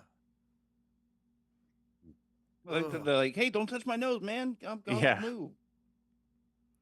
I'd be kicking them. I'd be punching. They do this in the cool nose. thing. So they have like another membrane over their eye that when they're about to attack or they think they're about to be attacked. So you can see it right there. Look at it shutting. Oh membrane. Yeah, that freaks me out. They do that because it protects their eyeball if something were to stab it. Or there it is. You just don't break the eye contact. Oh yeah, he's looking. Yeah. Oh, I don't like it. He's staring you down. I don't like that. I don't like that one bit, dude. Did Pretty cool. All right. Be honest with me. You felt a little freaked out, right, during that moment, or no? The first day, but my buddy was like, he was like, let's. He was like, he was way more freaked out than I was, but he was like, yeah, I want to do. He was like, after the first time, I was like, all right, I think we're probably pretty fucking good. Like, I think I'm probably pretty good. So it just took that first time to kind of do it. Yeah, I think so. So this is the fucking baby whale one. This is the one I want to show you like really badly. You could see the Milky Way. Fucking. Oh, that's cool. Yeah. Oh wow! Look at them stars. Wow. Yeah. Wow. They taught me a cool trick that I didn't know. So on an iPhone Pro Max, which I have the 13 or something from years ago. But now it finally focused. But you set it on a tripod or like on a rock or something, so it's stationary. And then if it's super still, it'll allow you to turn the exposure up to 30 seconds. And you fucking click it with exposure on 30 seconds, and it'll take that picture. Damn, that's a beautiful picture. That's nice right there. Here's the baby and mom. Here we go. Okay, it's the one. So this is a cool baby and mom that we fell into, and the mom would go to sleep. She would go down. They can only hold their breath for like 15 minutes. With the babies? And but like the babies can only hold them for like 3 to maybe 5. But like every 3 to 4 minutes, the baby will come up, and if the mom is really tired, she'll go down and stay there. I thought the whales. That's educational to me because I thought those whales could hold their breath for like crazy amounts of time. But other whales can hold their breath longer, I think, but humpbacks it's about 15 minutes. Really? Okay. Wow. Yeah. So we found these ones, and the mom got so comfortable with us, she would go down and sleep for 15 minutes. The baby would go down and get underneath her pectoral fin, and then every 3 or 4 minutes, the baby would come up and breathe and get so curious and come around. Each time it would get even more curious and do more spins around us and underneath us and everything. But this was the first interaction we had with them. All right, see it. Just to like see like a mom and baby, which is super cool. And the baby is so big too. So how old do you think that baby is? They said this baby was probably about 2 months old. Okay. Oh, what? Wow. Look at that. Boop. Dude, you're right there too. Yeah, and like I said, this is shot wide, so it's definitely even closer than it looks. Wow. That's crazy. Dude, Because even that baby is still, what, like 15, 20 feet long? Yeah. That's crazy. They're literally like dinosaurs. Like, I felt like that with sharks, but these were so big, like, and the noises they made, I was like, you are fucking dinosaurs. Even though they've been around for like 50 million years and sharks have been around for like 450 million. Sharks have been around since before trees and since before Saturn had rings. That's crazy. That is absolutely nuts. Yeah, look at that. Look at that mama and baby. It's fucking Nat Geo type shit right there. Dude, it really is. You did a great job with that. I mean, talking about the ocean. I've been fascinated. I've been diving deep into some of these 4chan UFO leaks from back in the day. Oh, man. Apparently, they come from the ocean now. And there's a whole thing around the Bermuda Triangle. It sits at the bottom of the ocean, but it travels around. It's like a construction facility, and that's where your UFOs are coming from, brah. So just letting you know. Who told you that? The internet. Internets? Yeah. I did my research. Sounds about right. Yeah. I'll show you this one last video. I'm just gonna find it really quickly. It's got to be like right down here. I'll see it when I see. There's that big whale eye looking right fucking at you. Like it'll. That thing is creepy buffer though. In a second. That thing so think about this. Like when you're looking at this eye as it's downloading from iCloud, and it'll get better definition. But yeah, there you go. That eye is as big as a fucking grapefruit. That's weird. Just like staring right at you. That's a lot of eye looking at you. It is a lot of eye looking at you, but it's pretty cool. Oh, here it is. I got a couple of really good photos. Like that's a really fucking That's good one. Beautiful, man. Damn. And then, but yeah, here are these whales rolling, and then here's the spy hop. This one's super cool. All right. So this is them flirting. This is called rolling. Looks like they're fucking dancing together. Look at that. Oh, they're about to 69. Close. Whale 69. Whale 69. Yeah, this is just what whales do, man, all day. Look at us. We're paying taxes, worrying about credit scores, fucking homeless people at fucking Dharma Chicken, like, you know, internets and things. These whales are just fucking cruising around looking to fuck and then eat some krill. Yeah, eat some krill, dance around for a little while, try and bone. So here they go. And here's the spy hop. So now they're curious what's happening at the top. So follow them up. Oh. And then they do their little... This is their fucking nose above the water thing. I feel like she thinks he's a bit of a pimp. I feel like she's into this dude. Yeah. She's into this dude. And then that's what you don't ever see is like the underwater. They're like so graceful. Like it's almost like they're holding hands now, only a I bit, can, but there's like too. huge fucking sounds coming out of them. Also, like, and when you would go down and they would get close, you could feel it, your chest would fucking vibrate. Look at that. They want to cuddle. Yeah. They want to cuddle. So super fucking cool though. Dude, that's fucking unbelievable. Thank you for sharing so much of your experience with us. And like, it really is obviously like once in a lifetime stuff. And thanks for taking us on that journey. I mean, it's thanks for letting me tell it. It was cool. I thought it was super cool. I don't know if anyone but if anyone else finds it cool, I found it like amazingly interesting from like the moment like you started this process to like, you know, hearing about it. Like I kind of got to live vicariously through you, you know, selfishly. And I wanted the audience to kind of get a little bit of the same. So I know, you know, it seems like these two fuckers were pretty interested in it as well. So I don't know. I wanted to do the belly pat real bad. Yeah, those whales look. That's crazy, and it feels so even weirder just like watching them kind of glide past because it's all underwater. Yeah, but that just has to be. I don't know. That's like mind-boggling. It's pretty trippy. Like you're almost like, is this actually happening? This is fucking happening. Like, and this thing's like real, and it's like this is a split moment in its life, and it's like one of the biggest moments of my life. Like it's just fucking passing by. And it's so interesting. I mean, it gives you obviously a greater respect for nature in general, but almost like even more to the seas, right? Like because there are there's so much we don't know about like aquatic life. Like it is obviously we have a decent understanding of a lot of it like over like even in the last like 10, 20 years, right? but there's like they say that like there's elements of this planet underwater that we have not explored, and a huge portion of it. I think whatever the statistic is, the old saying or whatever, it's something like that we have explored more of space than we have of our own oceans.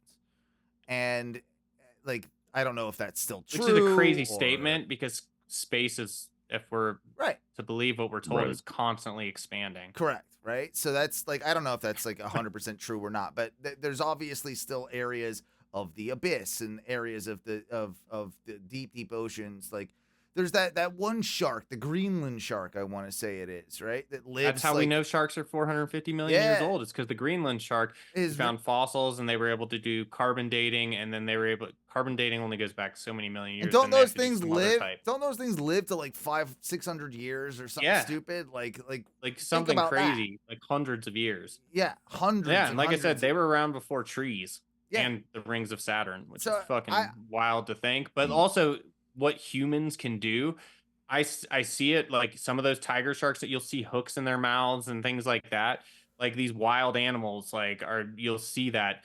But we did see a whale, and its pectoral fin was tied in a fucking rope, and there was like 30 feet of fucking rope coming off of it, and it couldn't move that one. And so everyone's like, can we help it? And like the whale guide was like, it needs to ask for our help. But we're never going to catch up to it. We can't just roll up on it and grab it with a fucking knife. That animal's going to fucking roll you. But on top of that, so it needs to ask, but she was very clear. She was like, that whale is 100% going to die. Yeah. Oh, wow. She's like, that whale cannot move its right pectoral fin. Oh. And she was like, no one had footage of it, but she was like, that's what we need, the fucking footage of, is that's the shit that there's, these are wild animals. Yes, we come look at them, but we do fuck them up for as much as we don't know about the ocean. Like you're saying, Owen, they're we fucking, because we treat it like a fucking trash can. Right. Yeah. We do a lot of horrible things, and we need to have a greater respect for it. I mean, just because of I think the thing that astounds me with all of it is the intelligence of the creatures. That's and the almost it's not even just the mating dance or whatever. It's it feels like a culture, the intelligence and an actual culture. They're very sentient. Weird way. Yeah, they very will. Sentient. Yeah, humpbacks have the largest. The oldest language that we know of a sentient being that can communicate with one another, that in a way that we understand. And they teach each other songs. So they have these whales called singers that will come, and they will come into where a cove is, because they get the fucking reverb from the cove back out into the ocean. And they will sit there and they will sing this song that can last anywhere from 4 minutes to 15 minutes. And what happens is songs that will originate in Australia, right? There will be humpbacks in Chile, and they all migrate and they teach each other the songs. And then they'll sit under you and sing this fucking song, which sounds just like whale gibberish to us, but it's a fucking song, and they all know it. And they all have singers that sing this song. And when a new song comes, they teach it to the other ones. So they all go into these coves and sing these songs that reverberate out to all the other whales. It's amazing, stuff, which is absolutely crazy to think about. Yeah, that's yeah. All right, I'm gonna go eat some Star-Kissed tuna now. Yeah, and yum yum. and call it a night. But Matthew, seriously, I don't know. I don't know how we end this, but thank you so much again for just telling us. Thanks for having me. All of that. It's always a pleasure to be on, and I will never let you forget that you said that you think I'm a fan of the show at the beginning. I'm a fan. I'm a fan. I listen to the episodes as soon as they drop, to the point that I've told you, I was like, you guys should put 2.0 on the Patreon, since you don't release anything on the Patreon. And I was like, but if you release 2.0 the night that you released the 1.0 for the Patreon fans, people like me could get their fix fucking right away all the way through. And that's something we're thinking about, ladies and gentlemen. Incentive for the Patreon, just as a subscriber, which everyone should rate, review, subscribe, and things like that. Mikey could probably, do Mikey that, but could I will probably say I am that. a subscriber, and these are the types of feedback that I'm giving you. I love it. Patreon.com/ONRS. Mikey, give us the plugs. All right, so folks, if you want to come listen to everything we got, check us out wherever you find podcasts, the Ono Radio Show. check us out on Twitch, twitch.tv/ONRS Live. Whenever we go live, that's where we do it, out on Twitch. You can hop in the chat room and chat with us. If you want to do a little bit of more interaction, you get on facebook.com/group/The Ono Radio Show. Hop in there. You can hang out. Tell us what you want to hear on the podcast, and we might listen, and we might just say, no, I don't want to talk about your stupid idea. It's stupid. Most of your ideas are. You dork. And you know what? If you're really, really a lover of Ono, and I know so many of you are, but if you really want to show us how much you love us, show it with your wallet at patreon.com/ONRS. There's a big donate button. You can donate, you can sign up. There's a whole bunch of premium content back there behind that Patreon paywall. Tons of interviews. And once you get through all of it, you'll get unfulfilled promises of new content coming. Yeah. Oh, we're the best. So many unfulfilled promises. Yeah, don't worry. I'll unfulfill some more as the time goes on, ladies and gentlemen. It's an abusive relationship, and I'm paying for it. Don't forget to also give us a voicemail over at 407-906-6466. And boys, what do we say, as is our tradition, when we get out of here? Eat up,